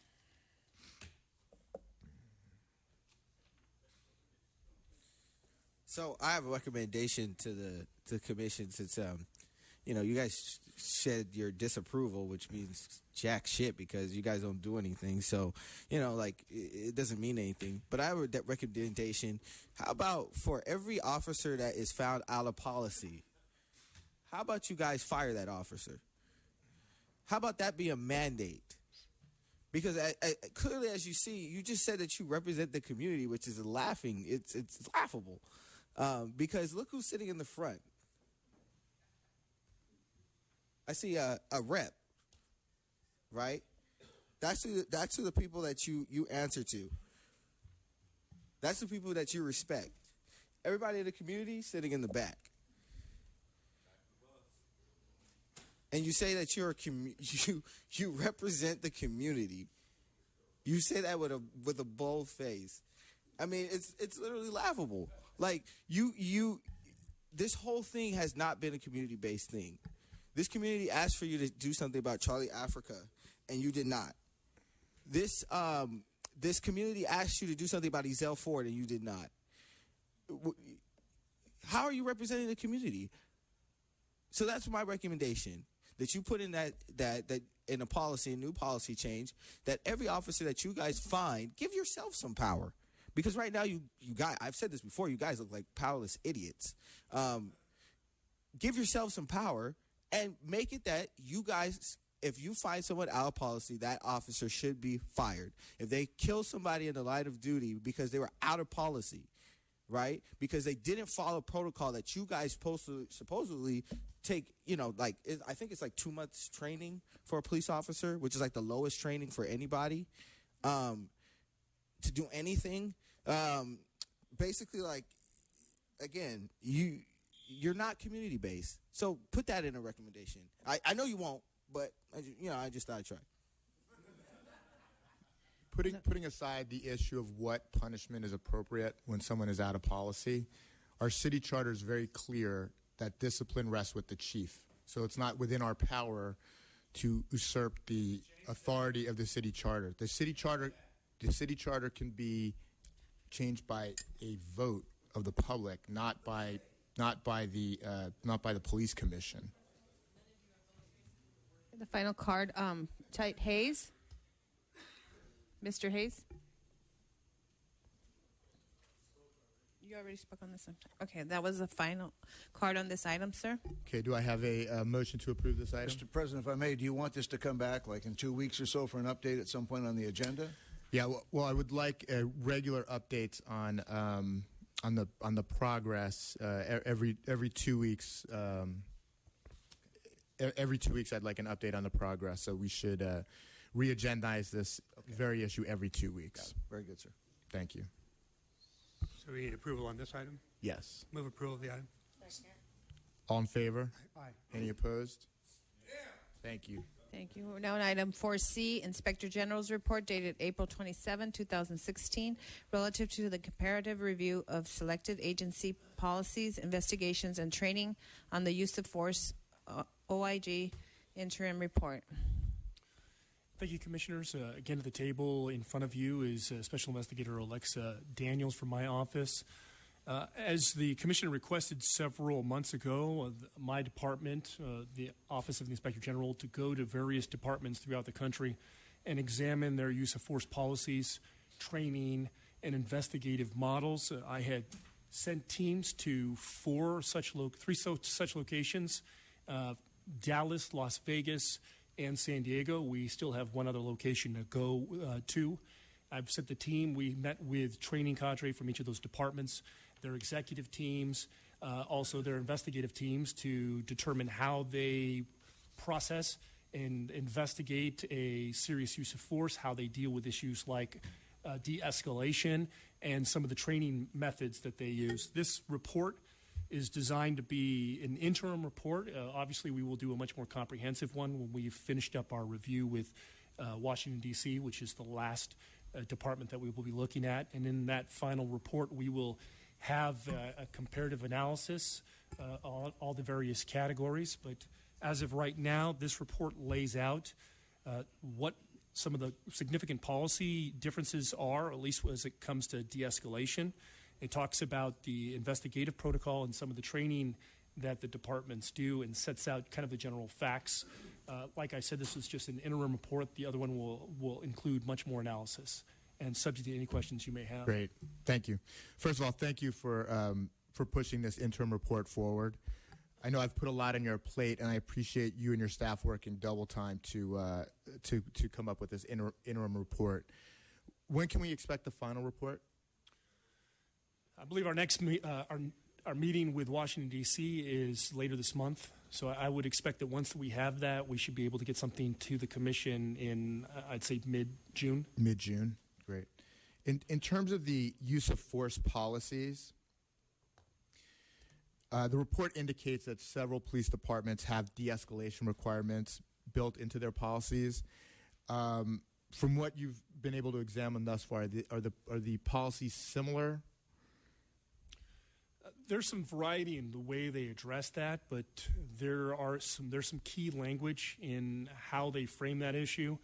I mean, the different policies will always have in it language such as when safe and feasible under the totality of the circumstances, when time and circumstances reasonably permit, and if time and opportunity permits. And they recognize that de-escalation's not possible in every situation, and that it requires the officer to have time and distance and the ability to do it safely for themselves and safely for a potential victim. So that language is woven into each of the different policies that we saw, but there is some variability in the way they write it, some more expansive and some much shorter. And the policies from these various jurisdictions, is that being circulated amongst all the stakeholders? We will. We're going to put a packet together with all of the policies. We're still investigating some of the other departments that have this. Mm-hmm.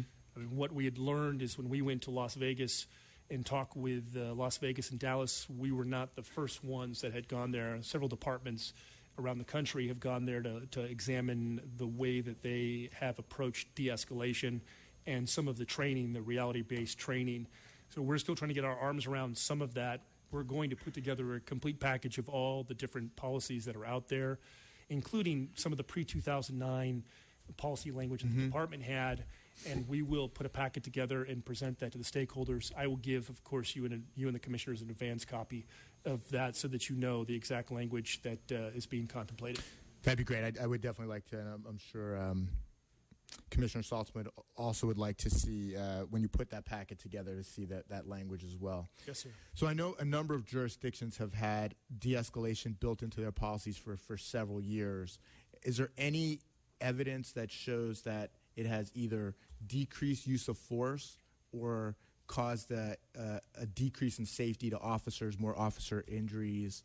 Obviously, those two issues are very important to us to make sure that the point is to hopefully decrease the number of use of force while not putting our officers at greater risk. So have you been able to get any information on those issues in the jurisdictions that have had these policies for some period of time now?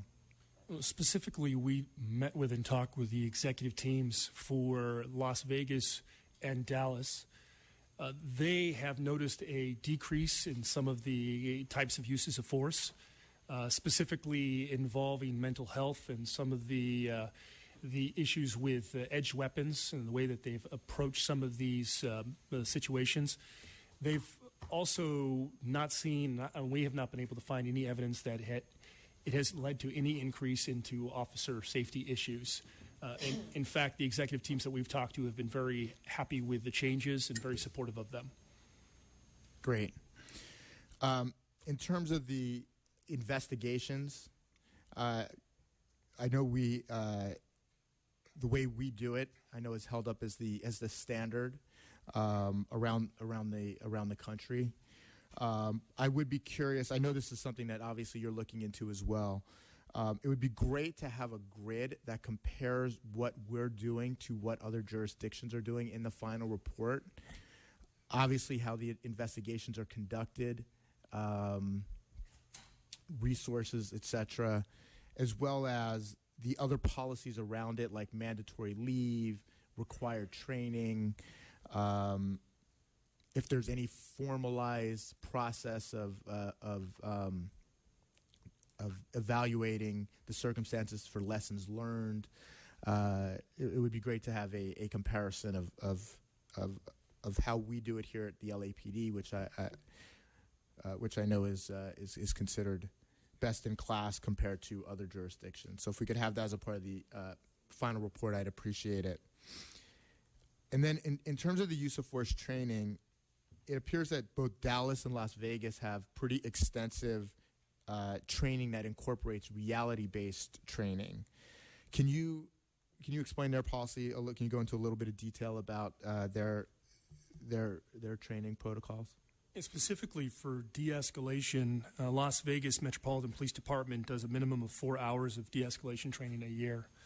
And they will do a variety of different training, but they will have a reality-based training with the role players, officers acting in different roles, and try to address issues that they're seeing that are problematic for their department, specifically mental health and some of the other related issues, in an effort to give the officers the most realistic training possible.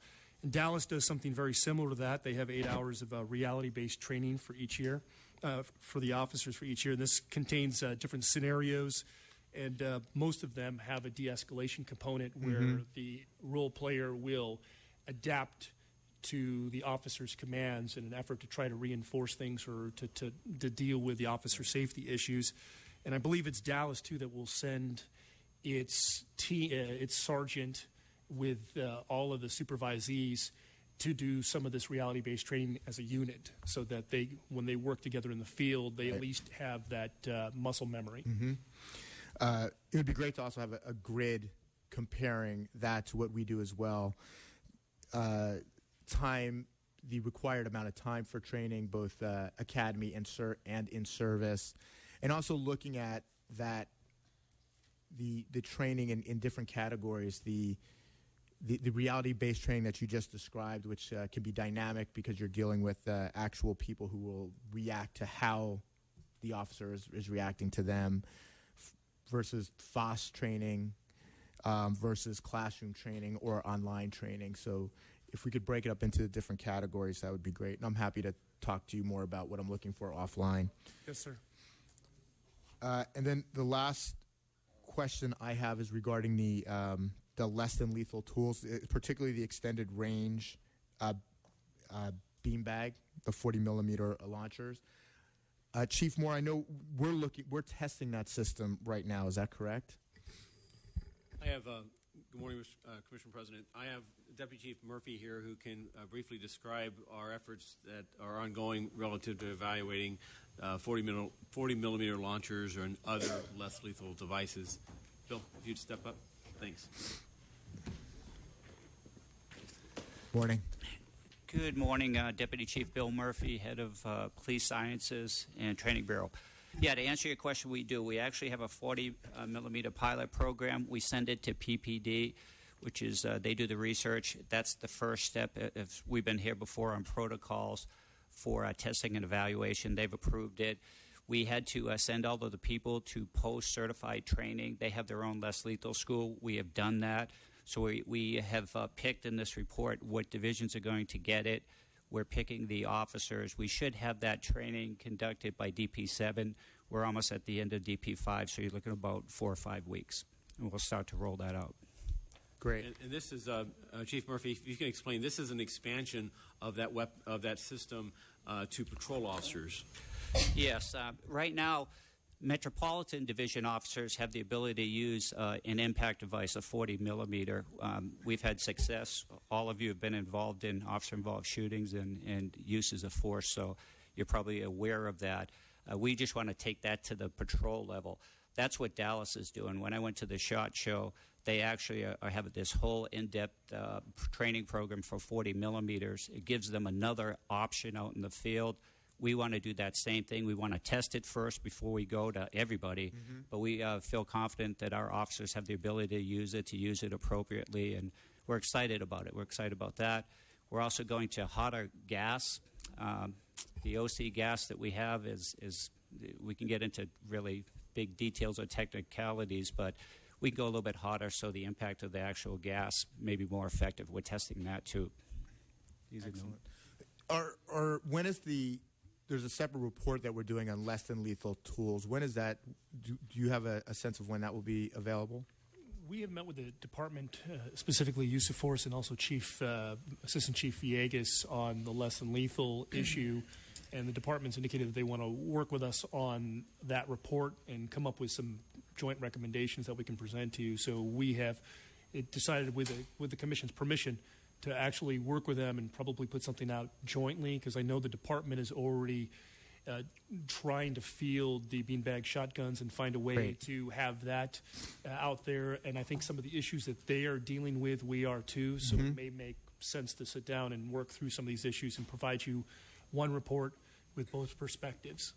And Commissioner, if I can follow up with the Secretary General's remarks, the Chief has directed, and Chief Murphy and Dr. Purnell and their team are continuing to research beyond the 40 millimeter, which is an impact device for the audience and those that are listening to this. It's a device that allows officers to some standoff distance in order to employ something like a hockey puck at a distance to effectively overcome a threat that could be something other than a firearm. We have a beanbag, which is a similar type device, but not, and which we are improving the use of it by moving it to the front compartment for officers. Both these strategies, in concert with what Chief Murphy indicated with the exploring the use of an alternative OC or Orlean Capsule spray, those are what we know about. What we don't know about, and also continue to evaluate the taser and perhaps the use of a different dart for its effectiveness. But beyond that, we're looking to the entire industry in attempting to identify other emerging technologies that strike the balance, that afford the safety of all involved, and lessens the need or necessity for use of deadly force. So that is something that is still being explored. I can add to that. Great. Yeah, just a couple things real quickly. What 40 would allow, right now a beanbag, the effective range of a beanbag shotgun is between 5 to 45 feet. When you get into a 40 millimeter, it goes up to 110 feet. So it's 10 to 110. It's a foam rubber around. Hockey puck probably gives a little bit of a bad description on it, but it's foam rubber. It's actually a long history of it being you shoot it, that it's not a lethal device. What makes it not a lethal device is the speed of the basically round coming out of the device. We're doing a whole bunch of others. I wasn't prepared to have the laundry list of all the stuff we're doing, but for example, ballistic shields, we're testing those right now. We're going to go out the street with those. That gives another layer of protection. That's simply for the protection of the officer. So in an environment, that could certainly lead to them making decisions that you're talking about, redeployment decisions. So I'd be glad to come back and go through that whole laundry list with you at another time. I think it makes perfect sense to have a combined report from the department and the Inspector General on this issue.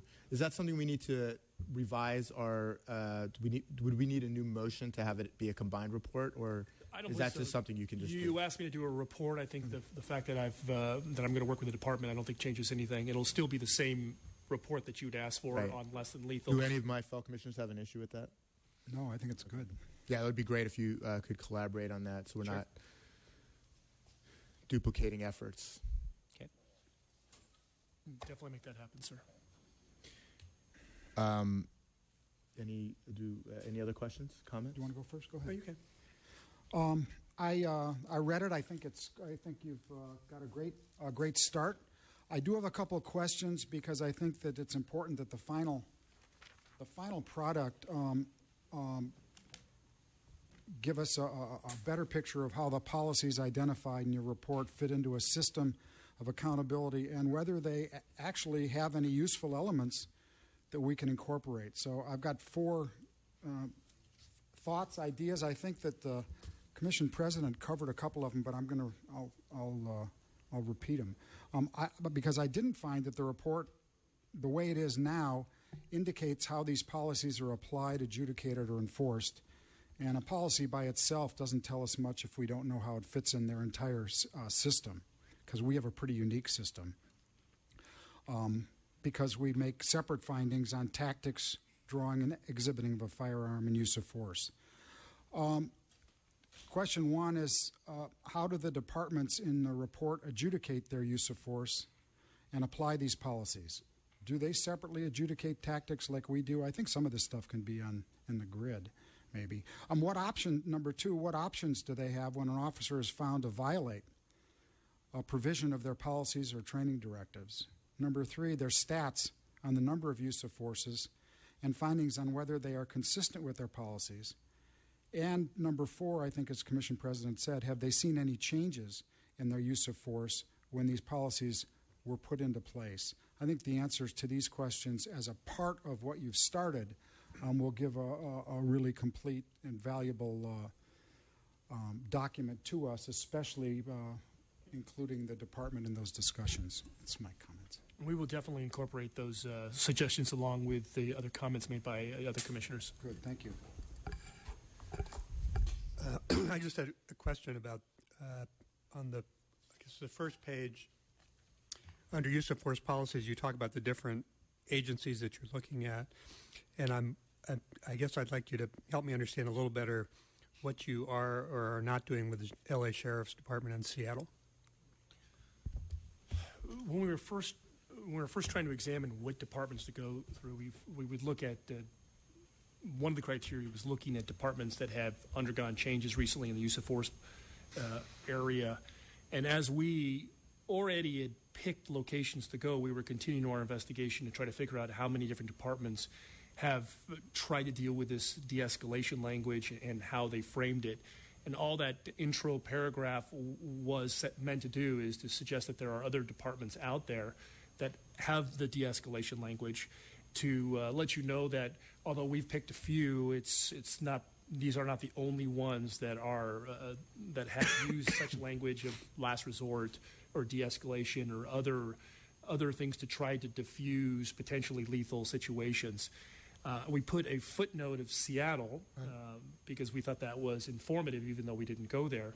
But, for example, the Los Angeles sheriffs have last resort language in their policy, and they also have language about de-escalating situations as well. And I can, as when I put that packet together, I will have all the variants, all the different departments. So you'll be there. including those. I will include as much information as we can get our hands around so that there can be an informed discussion. Okay, thank you.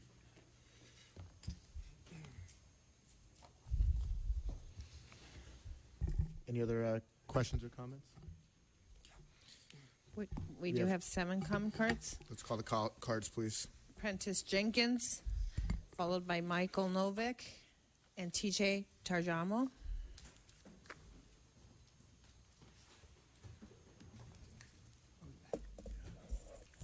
Prentice Jenkins, published the City Life newsletter, activist since 1991. In reference to, relative to the comparative review of selected agency policies, investigations, and training on use of force. These investigations, did they include people like Ezell Ford, Brendan Glenn, Angie Guzman? They include those people in terms of the use of force that was used against them? Deadly use of force.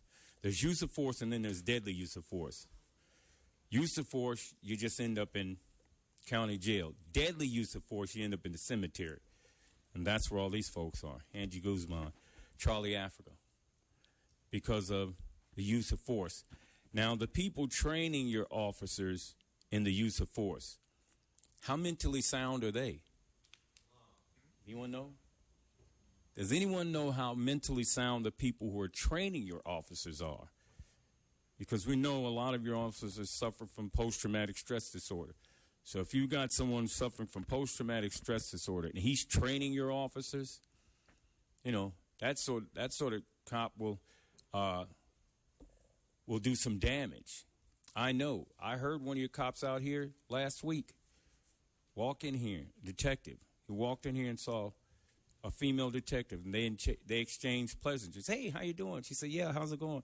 They were talking and exchanging pleasantries, and then all of a sudden, the detective said, you know, I don't like women telling me what to do. And she said, I'm sorry, what? And he said, I don't like women telling me what to do. I'm just joking. He was not joking. He did not like women telling him what to do. Those are your trainers that are training your officers.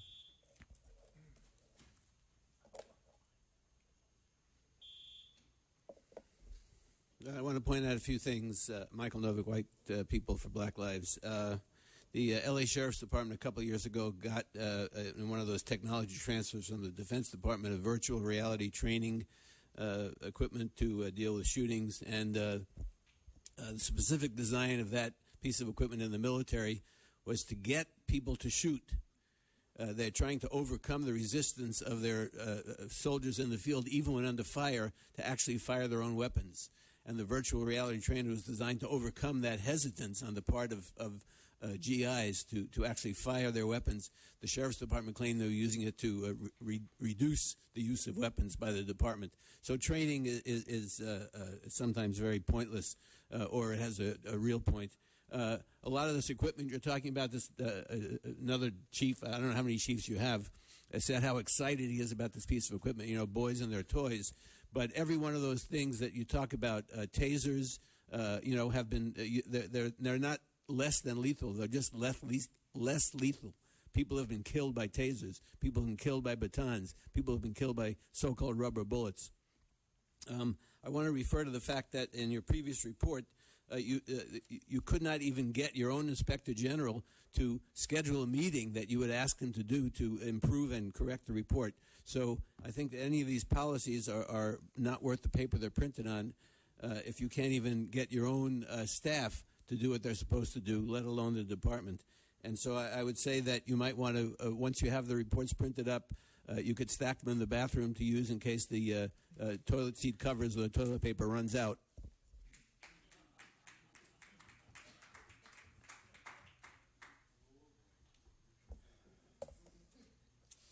TJ Tarim of Police Protective League.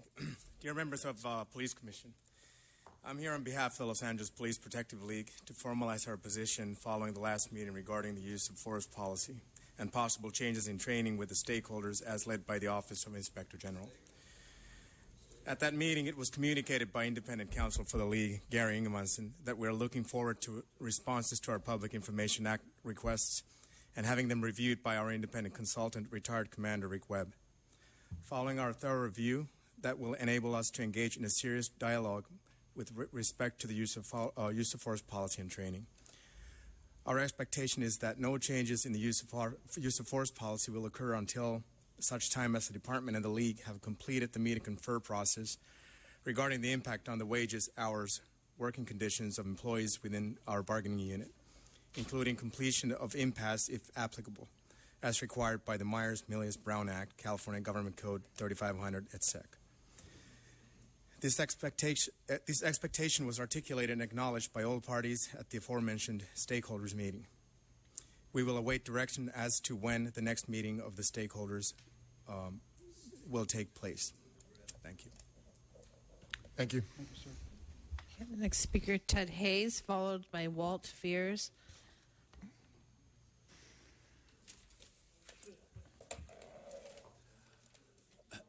It would seem that if two incidents of in-custody death occurred under the same condition, there should be some use of force policy regarding that.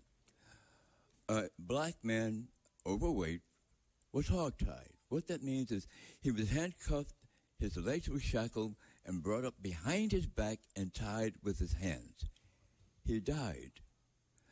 Then last year, a black woman was hogtied, her legs and hands brought together.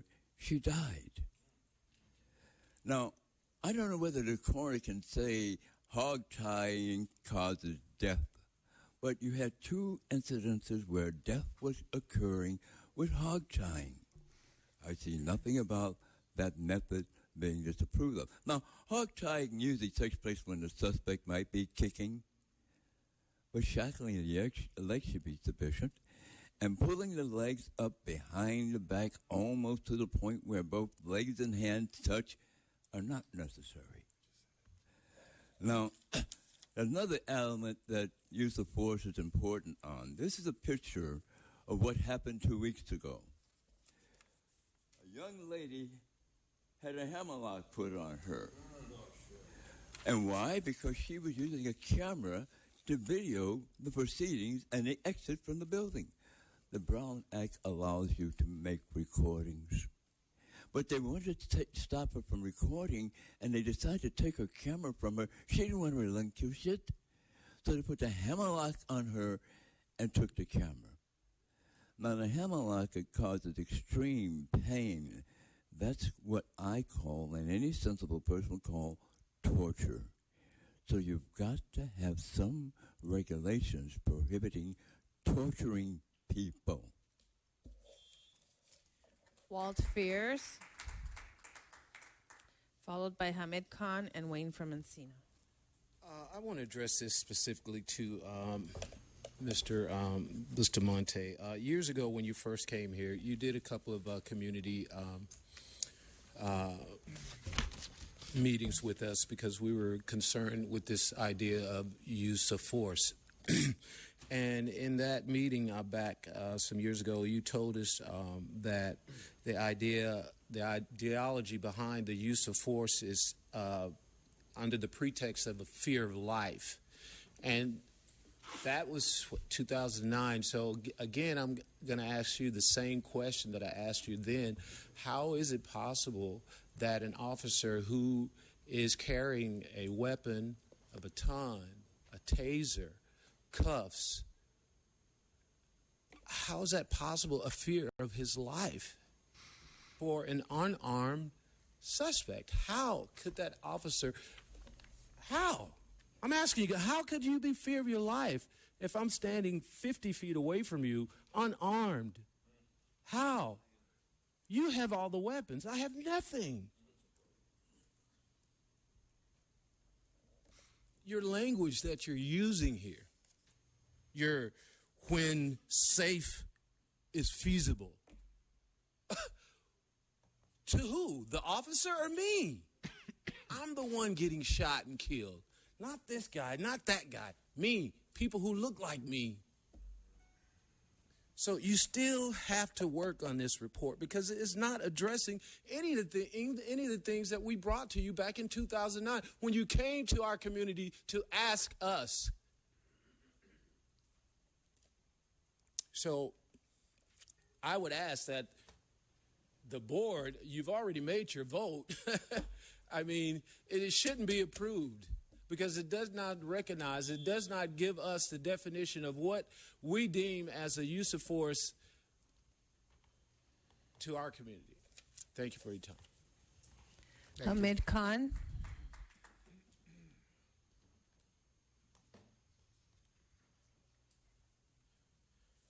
When you were putting this report together, did you think about doing an inventory of the tools of use of force as a comparative between different agencies? I mean, was that ever a thought that what sort of weaponry? That's a separate report that we were talking about earlier. So the inventory that would show LAPD's tanks, helicopters, semi-automatics, all the tools of the use of force. Is that what you're saying, Matt Johnson? That's going to be coming out? I thought you were referring to less than lethal tools. No. Because there is no such thing as less than lethal force. There is no such thing. People are dying. Tasers killed 49 people last year. So let's not bullshit ourselves. I think the question that I really have, and it was, I mean, there's so many things that go through your mind when you're looking at this 8-page document. Obviously, representatives of killer cops become stakeholders. I don't know where that guy went. He just thumping his chest, went up with the Police Protective League. But the question that I have is that, reality-based training and lessons learned, at what point do we start really signifying these things where reality-based training, 21 people were killed by LAPD last year? What is more reality than that for the families whose loved ones have been killed? What lessons have been learned? Because this report doesn't talk about it. Something that is flawed by design, what lessons are learned?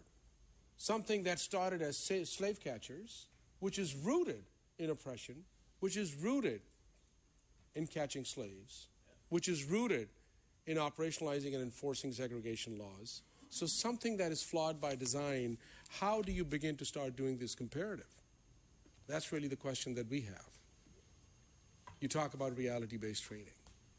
There's been a long reality that we all have faced. We are the targets of that training, and that is our reality as well. So I would really hope that your staff and you yourself would have some semblance of consciousness and start looking at this, that just expand on this thing, because this is really a useless report. It doesn't tell us anything at all. And the final speaker card on this item, Wayne from Encino. So there's your LA Police Memorial Foundation. We take care of our own.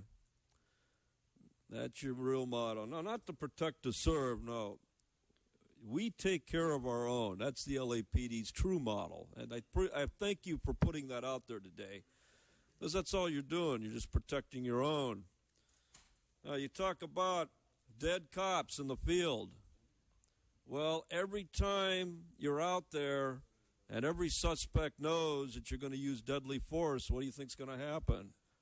More likely, more officer-involved deaths in the field, because you guys are paramilitarizing this police department. And the reason you're doing it, it's what happened in East Germany with the Stasi. It's what happens with every country. We have a sick economy. We got a bunch of people running the show. They're all paid off. They're all criminals. They're all corrupt. They're stealing billions of dollars across the street. So you have to protect yourselves from us. We pay all the bills, and if any of us gets out of line, you're fucking dead, okay? And that's why you do this. Every now and then you hang a couple of people, you shoot a couple of people, just to continually remind the public, go to work, little asshole. Pay your bills, little asshole. Because you get out of line, little asshole, we'll take you outside, drive you to Metro Station and hold you for half a day, and then put you in a cell with people with pneumonia and turn on the air conditioning, which I had to suffer through for 3.5 fucking months with your misdemeanor count that you never filed against me. So that's what you do. This police department is a protection racket for the City Hall Mafia, and you're paramilitarizing it. Everybody knows it.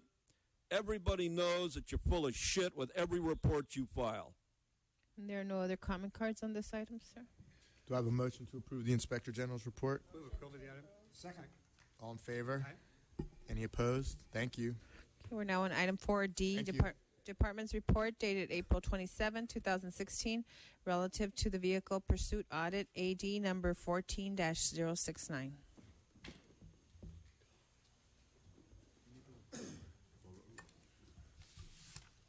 Good afternoon, Commissioners. Good afternoon. Jeffrey Phillips, Officer in Charge at Audit Division.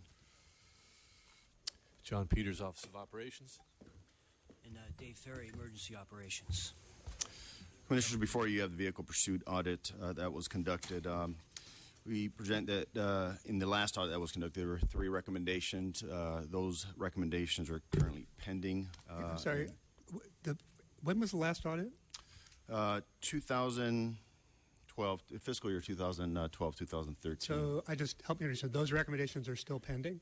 They are still pending, and I believe what's pending is meeting with the Protective League.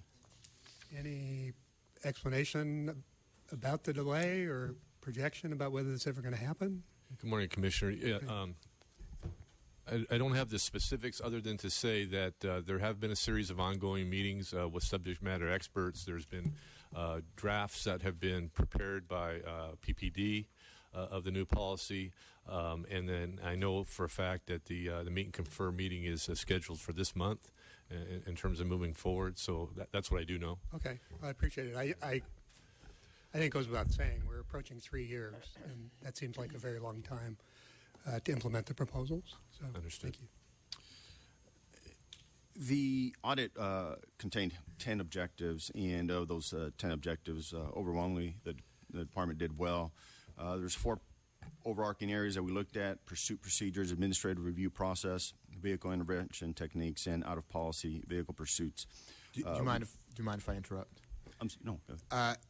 The audit looked very clean, obviously, except for the one area. Do you want to just talk about objective number 8? Yes, objective number 8. Maybe 4 as well, if you don't mind. Sure.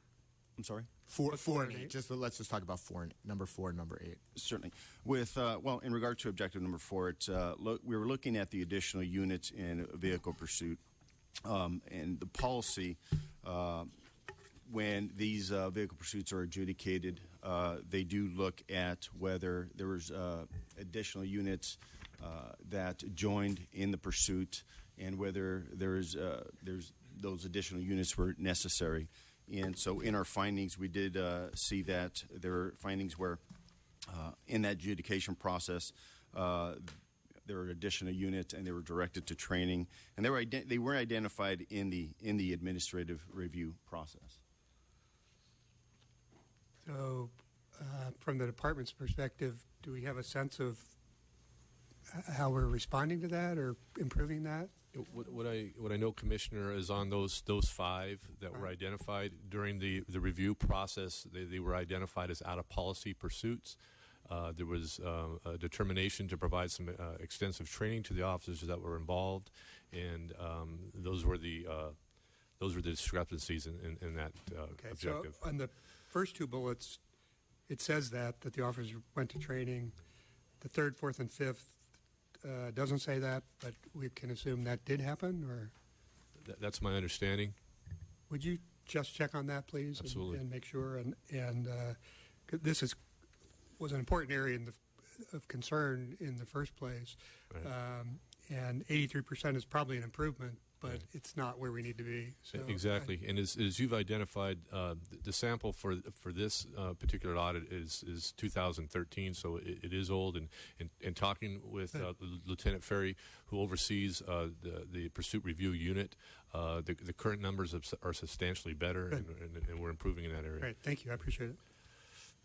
In regard to objective number 8, this is a particular area that we've seen a compliance rate that has not been very good historically. And if you see in table number 6, most of these reports, as far as not meeting the 20 calendar days to be forwarded to the Bureau Commanding Officer, most of them are overdue within 20 days. And so we went ahead and included a recommendation that perhaps it's the workload with the commanding officers, and perhaps they can looking at changing the policy to 30 days, where it would perhaps be more reasonable. It doesn't seem to me that there's any magic to 20 days, so I don't have any problem with extending the time period. And that is part of the new policy recommendations. In terms of the issue of going through the meet and confer and getting the recommendations finally approved, what do you think is a reasonable period of time for you to be able to report back to us on where we are, and hopefully have gotten through that process? You know, Commissioner, I would have to get back to you on that. Let me weigh in on this. Commissioner, the department has formalized the proposal, which includes a number of changes to include extending the period of time for review. One of the impacts on the timeliness of the review is with the including of digital in-car video now. Each of the review steps at the watch commander, area captain, actually patrol area captain, and bureau requires that each of those digital in-car videos be reviewed. So that is impacting the time. However, also flex work schedules and just the ebb and flow of work, and ensuring that the review is thorough, because this also impacts the timeliness because it goes back and forth. But to the overall issue, which was the department recognizing that it needed to make modifications to its pursuit policy to include the number of units involved, what constitutes paralleling, the administrative review, and so forth. There was an initial meeting for the meet and confer through our employee relations administrator. There is another one now scheduled. We're back on track. One of the challenges that the department had in coming to terms with this was there was consideration of in evaluating a pursuit, how many parties in the pursuit, the officers' engagement, would the mechanical process be of reviewing the appropriateness of their actions. And there was much internal discussion about the merits of adopting the non-categorical use of force scheme or remaining with the process now, which basically is more succinct, and we believe, and ultimately the latter decision was chosen, so that to keep the matter straightforward and simple, and to govern and take action when necessary for when officers violate our pursuit policy. I think we're back on track. I think that the meet and confer will go, I'm hopeful, very well. And I would anticipate, and we'd be prepared to come back in 60 days and give you a status of that otherwise. Okay, great. Thank you. Any other questions? Nope. Comments? Move approval with the.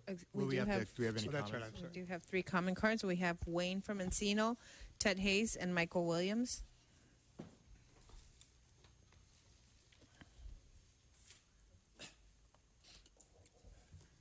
Three weeks ago, there was a sensational car chase. Guys are doing donuts or driving on the sidewalk.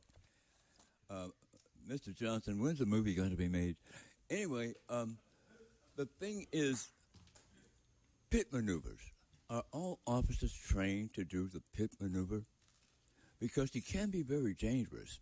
That's one question. The second question is, in a chase, who has the discretion to call the chase off? Is it the officer doing the pursuit, or someone else commands him to stop the chase? 2 questions.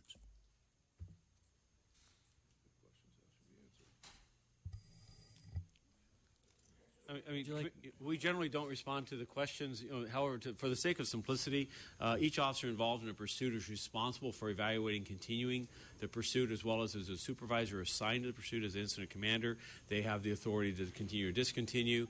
And then, as to a pit maneuver, all of our personnel are trained for a pursuit intervention technique and what circumstances allow for that technique to be employed. And we'd be happy as a department to provide this information through. Whether it be online or through a conversation after this meeting or in any of our town halls or community police academies. Thank you. Thank you. Michael Williams.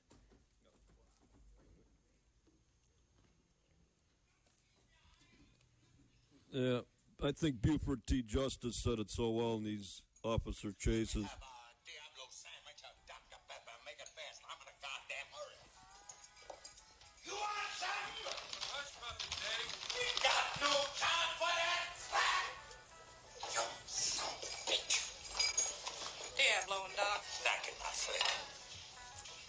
You must be in a hell of a hurry, huh, Sheriff? Bet your ass on that boy. Oh, you got a little mess there. Let me help you out here. Get that off of there. That's a way for an officer. Much obliged. Who are you chasing? Somebody chasing you? Nobody chasing me, boy. I've been chasing a goddamn maniac all the way from Texarkana, Texas. Really? Was he a bank robber? Bank robbing. Bank robbing is baby kid alongside of what this dude is doing. Almost killed Tony Law. I can't tell whether this is on topic or not because I can't. Oh, it is a topic because that's your typical police chase. What it starts with is this frivolous fucking bullshit. That's what it starts with. That's why they made this movie. That's why Jackie Gleason portrayed the sheriff.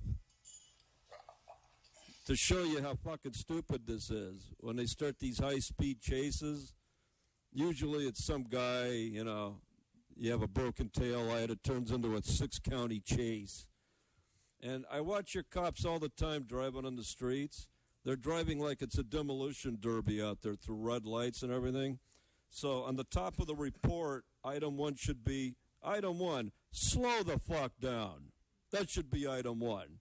You don't have to run code 3s and go 75 miles per hour in 25 mile per hour zones to get to a fucking alleged, car blocking incident in a driveway. These people are driving out of control. Slow the fuck down. Michael Williams. Before my time starts, I would like to ask that, I said before my time starts, I would like to ask that Matt Johnson refrain from talking about whether or not I'm on topic until at least I'm a minute into what I'm saying, because you have a habit of interrupting me, and I want to save us time and you further embarrassment. Okay. So I was talking about the number of officer-involved shootings across the world. Let's look at this Iceland one. Real quick.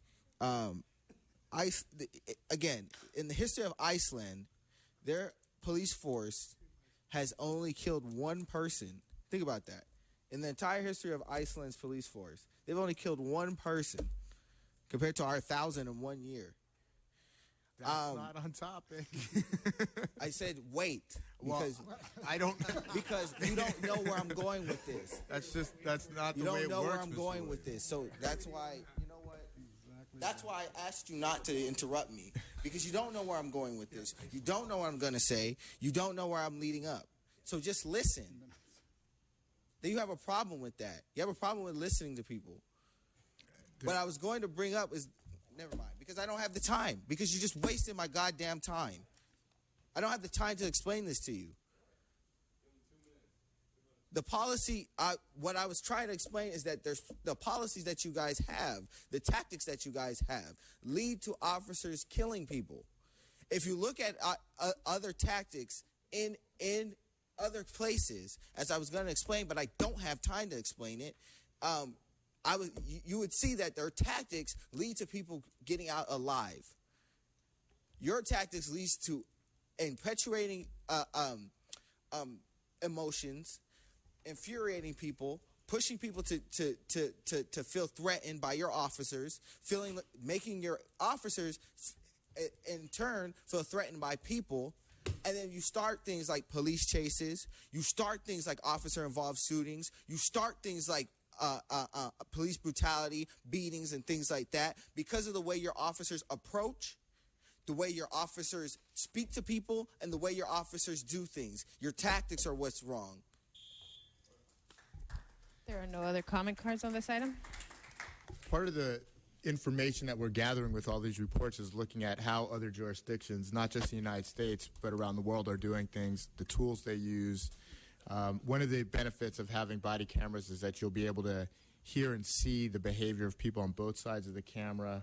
But there are other things that you have to look at as well. I mean, you mentioned a number of countries that, you're right, the number of officer-involved shootings in those countries are very low.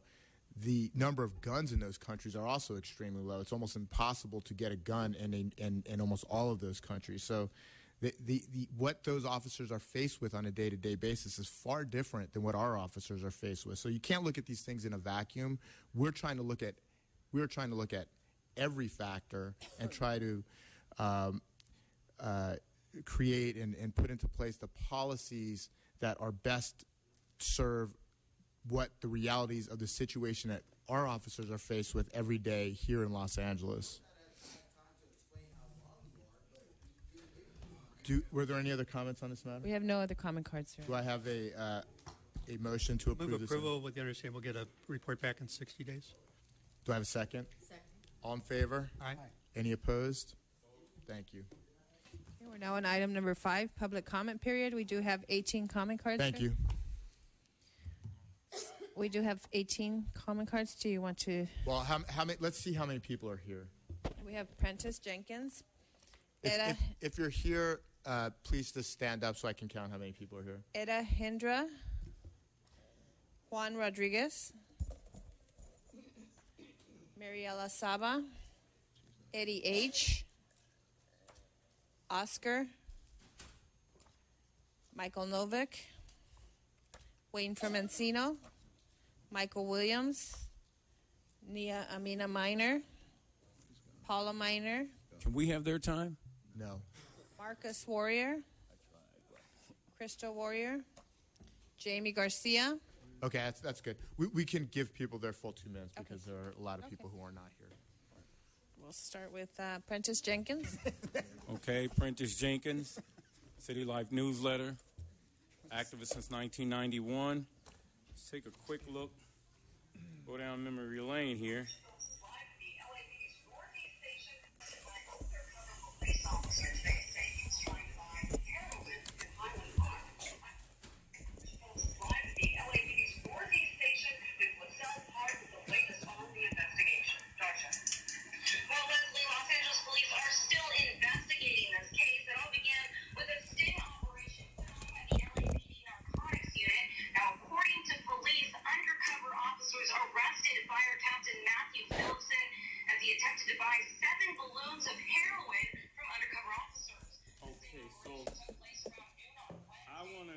Give kudos to Chief of Police Charlie Beck taking care of the drugs. Give kudos to Chief of Police Charlie Beck for taking care of the drug situation on Skid Row. But my concern is now, once you took the drug kingpin off the streets, where the hell are the firefighters going to buy their meth? and their heroin now. He laughs, hey, I just showed you this guy was on heroin. He's a fire captain. He's in charge of the entire station.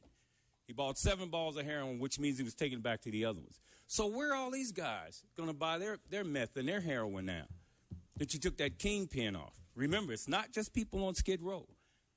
Yeah? What's his name? They called Mike Hernandez, city councilman. Remember when they called him? When you going to do a raid at the city council? When you going to do a raid at the fire department? Check their lockers. You won't believe what you'll catch at the fire department. If you just go through every fire station here, you'll have more drug arrests than you did on Skid Row. Eda Hindra. I'm Etta Hindra.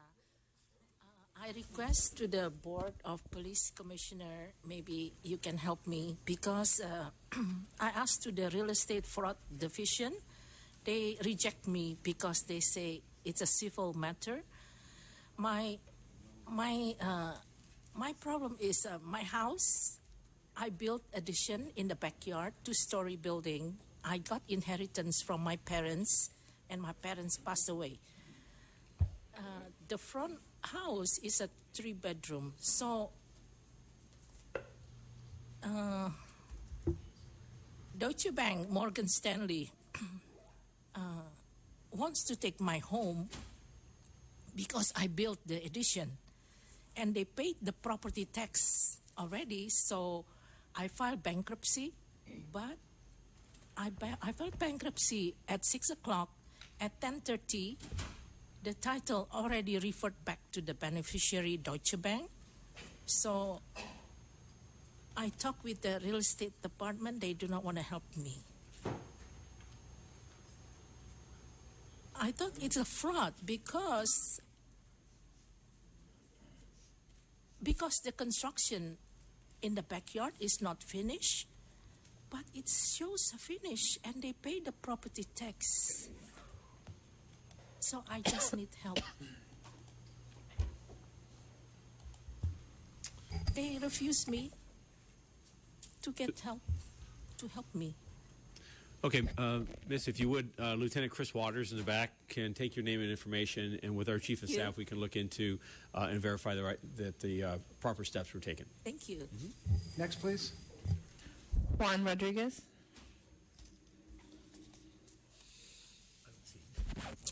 Respectable Board of Police Commissioners, my name is Juan Rodriguez, and we've been talking about public safety, and I want to address, and I want at least one answer about what I'm going to ask you. What have you been doing about covert device harassment, community-based harassment, better known as gang stalking, where satellite weapons and direct energy weapons have been used on civilians, targeting brain, body, and all kind of psychology games, playing with just normal people. I think by now everyone knows about this kind of crime. Gun stalking. Do you have any answer about this kind of crime? Sir, this is general public comment. It's not on the agenda, so the commissioners will not be responding. I see. Okay. Thank you. Oscar.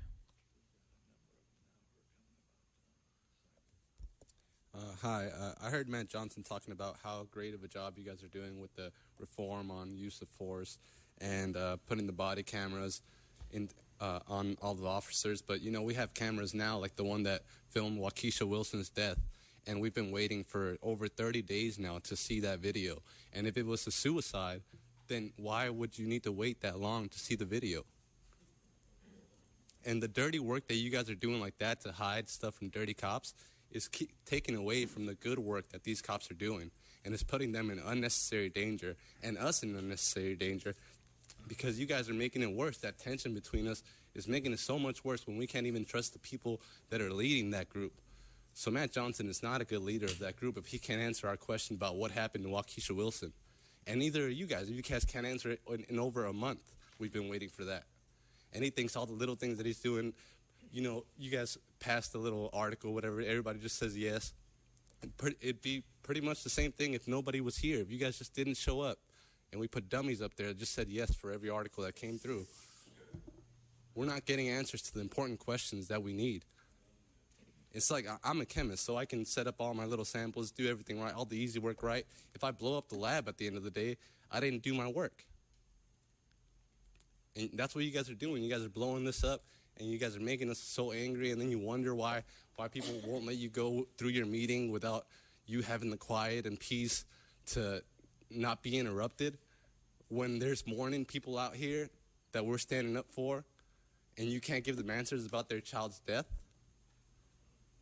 That's the real answers we need. We still need all that little other work that you do. But even with, like I said, with the body cameras, are you going to hide that too? Like, we can't trust anything that you guys do anymore because there's so much dirty work going on. And it's shameful, and it's especially for these cops. I feel bad for all the good cops that you have out here. You're putting a bad name on all of them. Michael Novick. Yeah, Michael Novick, White People for Black Lives. I think that maybe they should appoint Rodney Dangerfield to the police commission. No respect. No respect. No, I'm serious. It's because I think we actually show you more respect than these officers and your own staff do. If I understood correctly, these people are saying they did an audit of vehicle pursuits 3 years ago and haven't implemented anything from the last audit 3 years ago. You ordered your Inspector General to have some meetings to revise the report on use of force, and he didn't even hold a meeting. So, I don't know why we bother coming back. We have a slogan, they think it's a joke, they think it's a game. I think your own officers think you're a joke, and you need to take yourselves more seriously. Why is the question of police pursuits, why is there a policy on that? Because it's a matter of life and death. Don't you understand that? The police pursuit of Rodney King that led to his beating led to a rebellion in this city. The police pursuits around the country led to officers jumping on the roofs of cars and firing 27 bullets through the windshield and killing innocent people. Police pursuits around the country have led to other pedestrians and motorists being killed. And that's what's going on here. It's a matter of life. Everything the police department does is a matter of life and death, and you don't take it seriously, and so they don't take you seriously.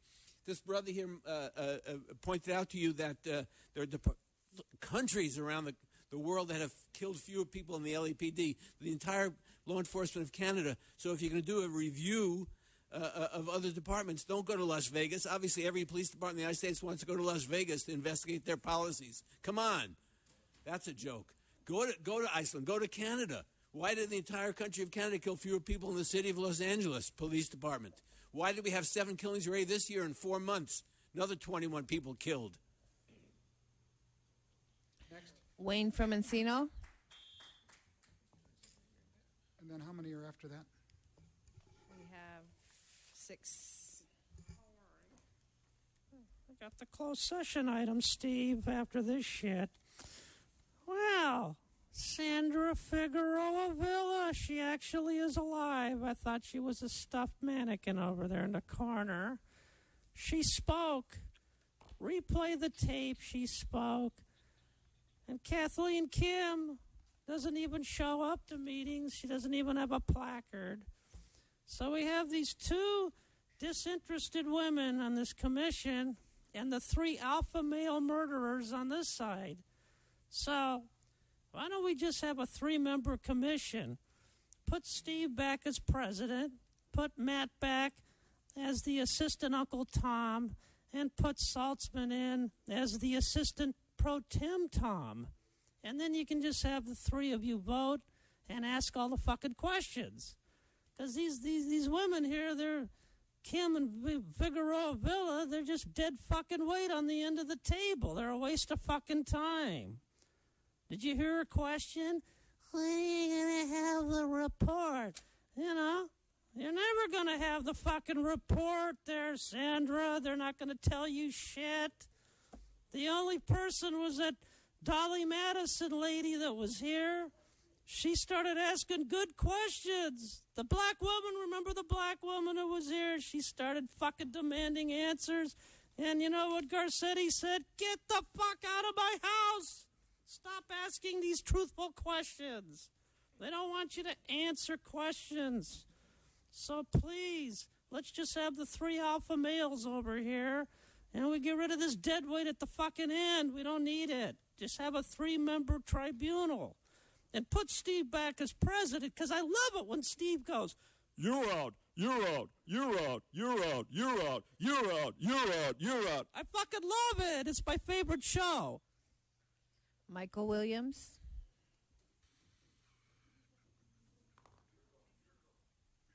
So before I was rudely interrupted, okay, when you look at that shooting that Iceland had, the suspect had a gun, okay. He had a gun. He was barricaded in his house, okay. He was shooting outside at officers, and they had tried at least 7 different non-lethal tactics before they used lethal force on this guy, okay. This wasn't a guy that was just resisting arrest, as you said Ezell Ford was. This wasn't a guy that just had a knife at a long range, long away, like Angie Guzman or Riddell Jones. This wasn't a person that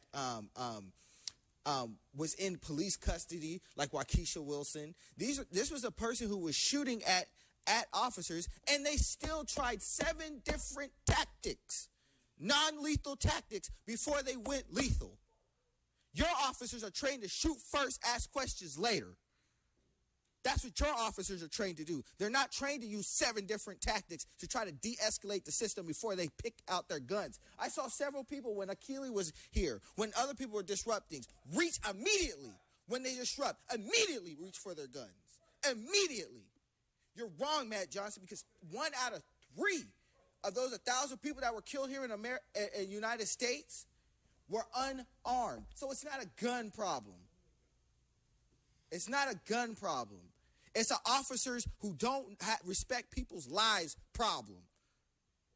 That's the issue that we have that's different from the other people in other countries, is that their officers try everything before they use lethal force. Your people are trained to use lethal force first.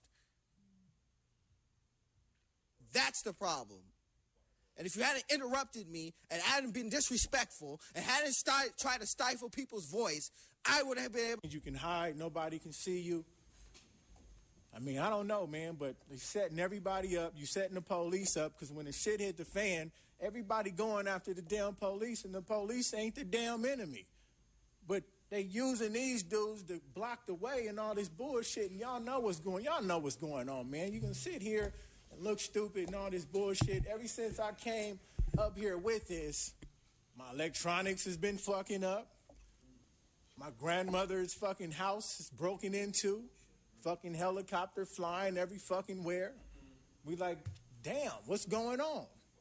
Wireless weapons, but you got the terrorists and ISIS and all. They're supposed to be priority number 1. Why in the fuck would you be following this little young Mexican dude or this old lady? Why would you be burning up her kneecaps and got her walking around holding her back and shit? When ISIS and the terrorists is supposed to be priority number 1, is protecting this place, but you taking off on your own citizens because you can hide.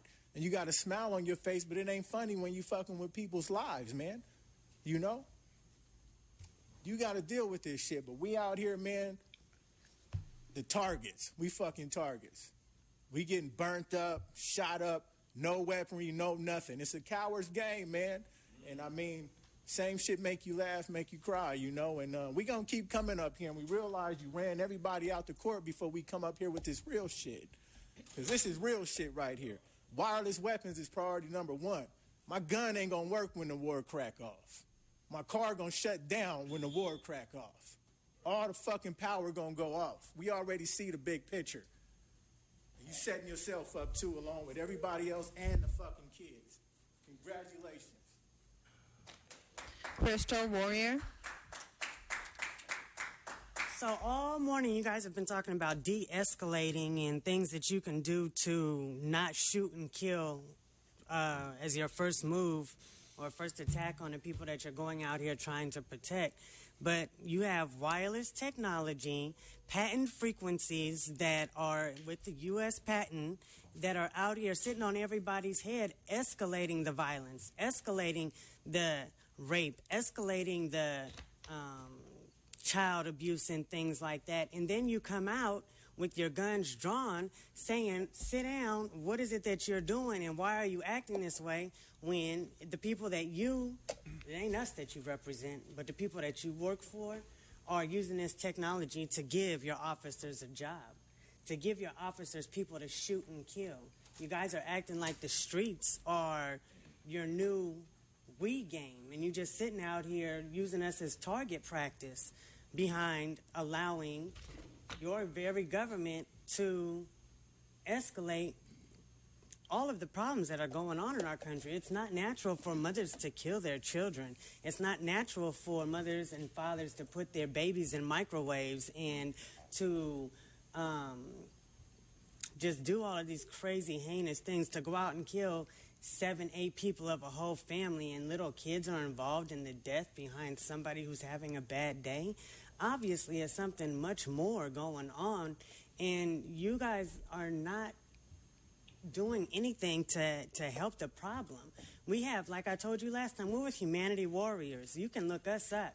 We have people calling us all the time saying, I'm getting hit by frequency. I'm getting hit by frequency. I'm scared to go to LAPD because they're trying to lock me up, put me on 5150 hold, 72 hour. What do? I'm going to lose my job. I'm going to do this. I'm going to do that. But there's nothing, you guys are not helping these people at all. You need to really try to sit down with us and try to figure out what it is that we are going to do to help these victims of wireless technology. Ted Hayes. And this is the final card. The other cards were duplicates. I want to point out I did not intend to go to jail 2 weeks ago. But when I get there, remarkable things happen. First of all, when I was booked in and they took my property, I had in a plastic bag my wallet, my cell phone, my keys, and a lot of change. None of that was booked in as property. It did not exist. I got it back when I left because I found it in my rollie. Now, the reason you will never have a policy about who your next of kin is because you have to have your cell phone, your wallet, in order to find this information. I do not know what my son's telephone number is because there's a picture in my phone. I touch the picture and I contact my son. But they take your phone away from you. There are no telephone directories that they provide for you, and you cannot dial 411. 411 is information.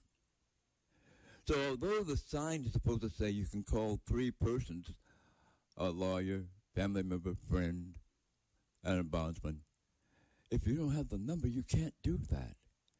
Now, when I went to jail some time ago, they didn't have that sign up, although the law requires that sign to be posted at the booking area, but they didn't have it till I got there. And I saw to it the sign was put up. The signs are there now, but you still can't make phone calls. And if you can't make a phone call, guess what? It's a crime on the part of the police officer. But it doesn't matter. Police officers are indifferent to committing a crime. There are very few things that the penal code says are crimes on the part of officers. That's one of them. So why is it my property was not booked in? How could that possibly be? Because those things are the things that will allow me to identify my next of kin. And there are no other public comment cards. We're now in item number 6, closed session. We have 3 cards on item 6A1 and 3 cards on item 6A2. The first 3 cards for 6A1, Prentice, Jenkins, Wayne, and Ted Hayes.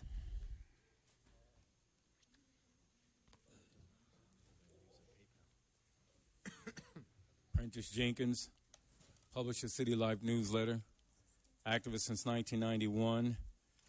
I'm hoping that she didn't sustain a head strike.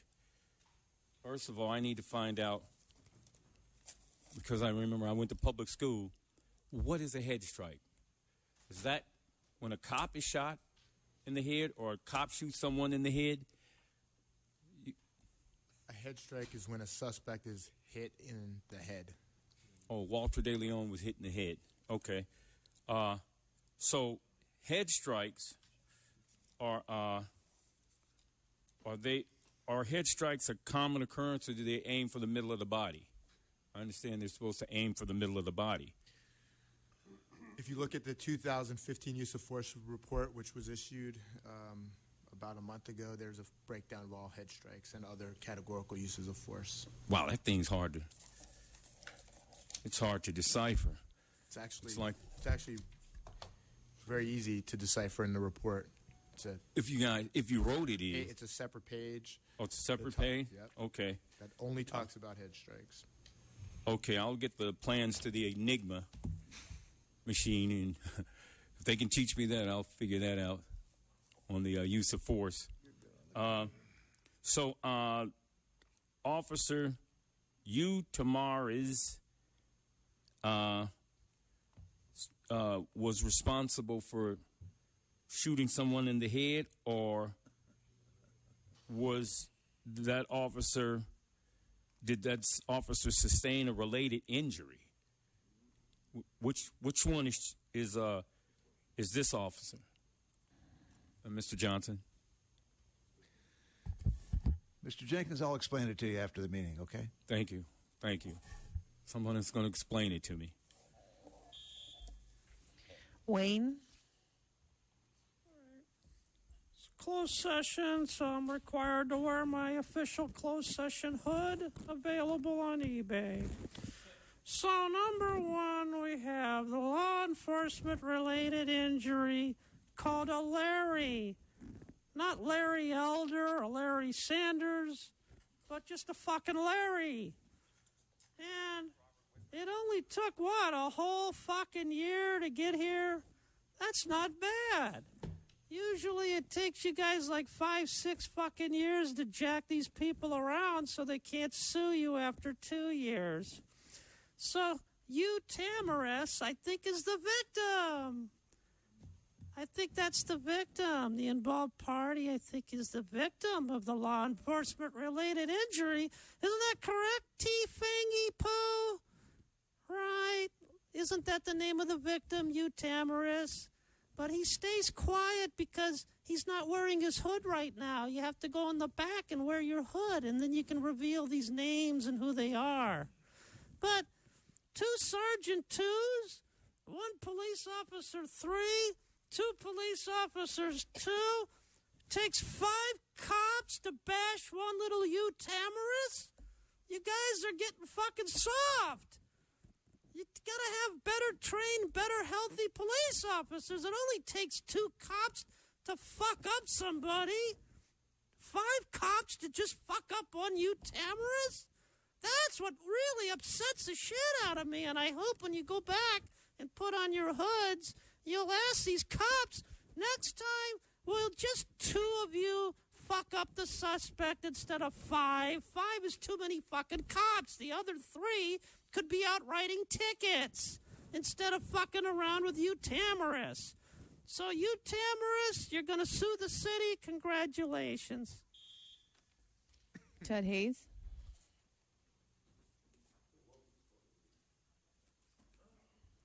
Commissioner Johnson, I have a commendation for you, sir. I appreciate you responding briefly to the people who come here. I believe that's an intelligent, worthwhile thing to do. And whether you know it or not, the people are impressed upon your behavior and your modest responses. They're not always that good, but nevertheless. They have a funny way of showing it. So that's a behavior which I've never seen a president provide to anyone. And I think you do it the best you possibly can, and I think that's useful. I think that's what people are welcoming, what they're asking when they ask questions and things like that.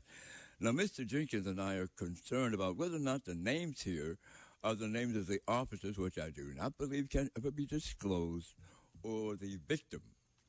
They're the names of the suspects. It is against the law to name the officers. Huh? It is the names of the suspects. It is against the Right. law to name the officers. So thank you, sir. Okay, we're now on item number 6A2. 3 comment cards, Prentice Jenkins, Wayne, and Tut Hayes.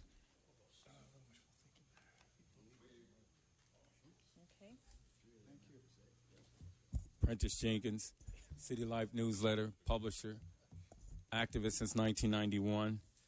So, Esquivavis is the, shouldn't you just put victim here instead of involved party? I'm sure you say involved party. For these people, that was not a party. If they got shot in the head, that's not a party. that turns into a funeral. So you should say victims, so we won't get confused. Because, see, listen, all you have to do with me is take out your keys and do that, and I'm distracted. You understand? So you have to guide an individual like myself, who's considered one of the foremost idiot savants. And I take offense at that because I am no savant.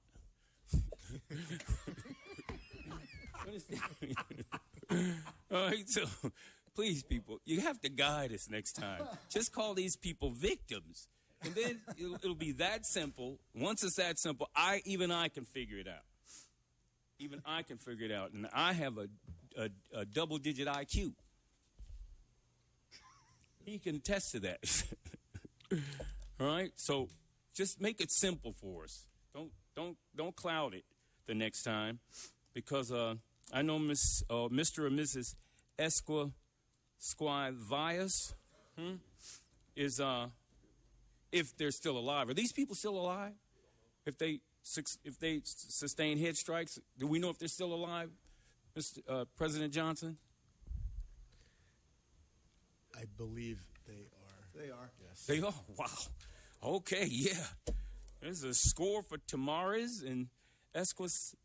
This guy. Right. Thank you.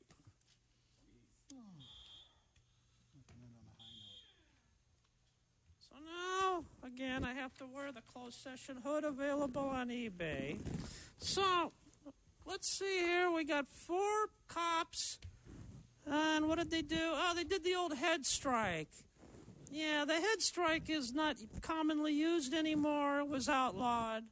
But what happened is Jay Esquivius, that's a Latina name, and that means Sandra Figueroa Villa don't give a shit about her own people, so she's not going to vote on that. She'll leave for lunch at McDonald's.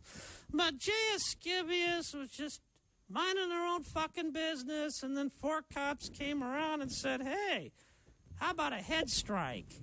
And she said, no, I don't want a fucking head strike. Oh, come on, it'll be fun. No, boom! And then they fucking struck her in the head. Now they got a head strike. Then they sent her a letter for the head strike, and their fucking head is so fucked up they didn't respond in time. So, May 7th, 2015, it's been a fucking year. Can't you give another year for this person to sue? I know they got to file the claim in 6 months under the State Tort Act, but hopefully she got the 6-month in, and then, of course, you returned your letter. Based on the facts and circumstances, the department concludes that the officers were acting within policy guidelines. That's what's so funny about the end of these meetings.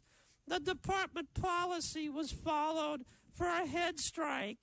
Yeah, head strikes are legal with department policy. Larry's are. Oh, shootings are. Even hangings in prison.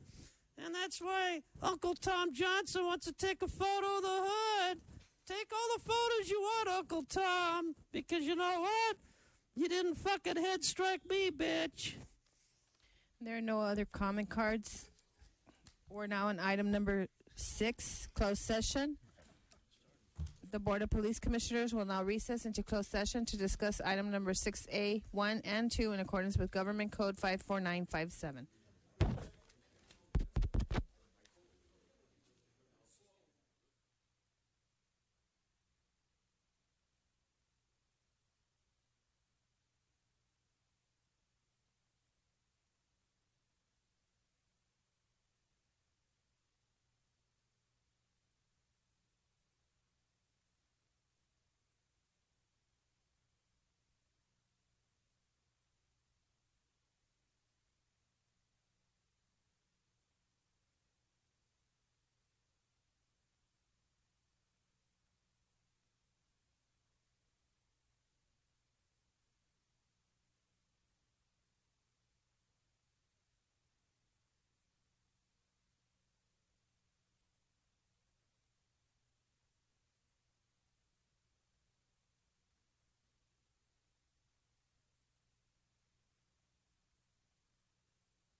The Police Commissioners has concluded its work in closed session. We are back in open session.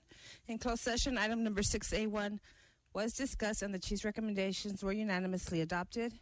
In closed session, item number 6A2 was discussed and the Chief's recommendations were adopted as amended by the Department.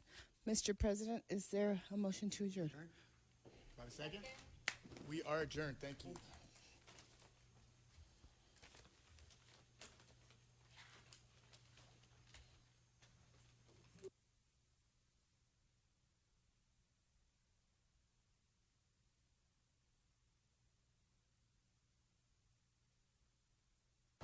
Hi, I'm Cindy, and I'm in Little Tokyo, and you're watching Channel 35, Your City, Your Channel.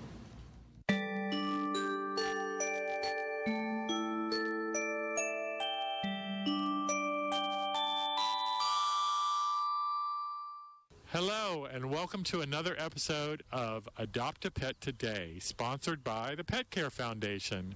Today, we are at the North Central Animal Shelter, one of the 6 LA City shelters, and it's here on Lacey Street.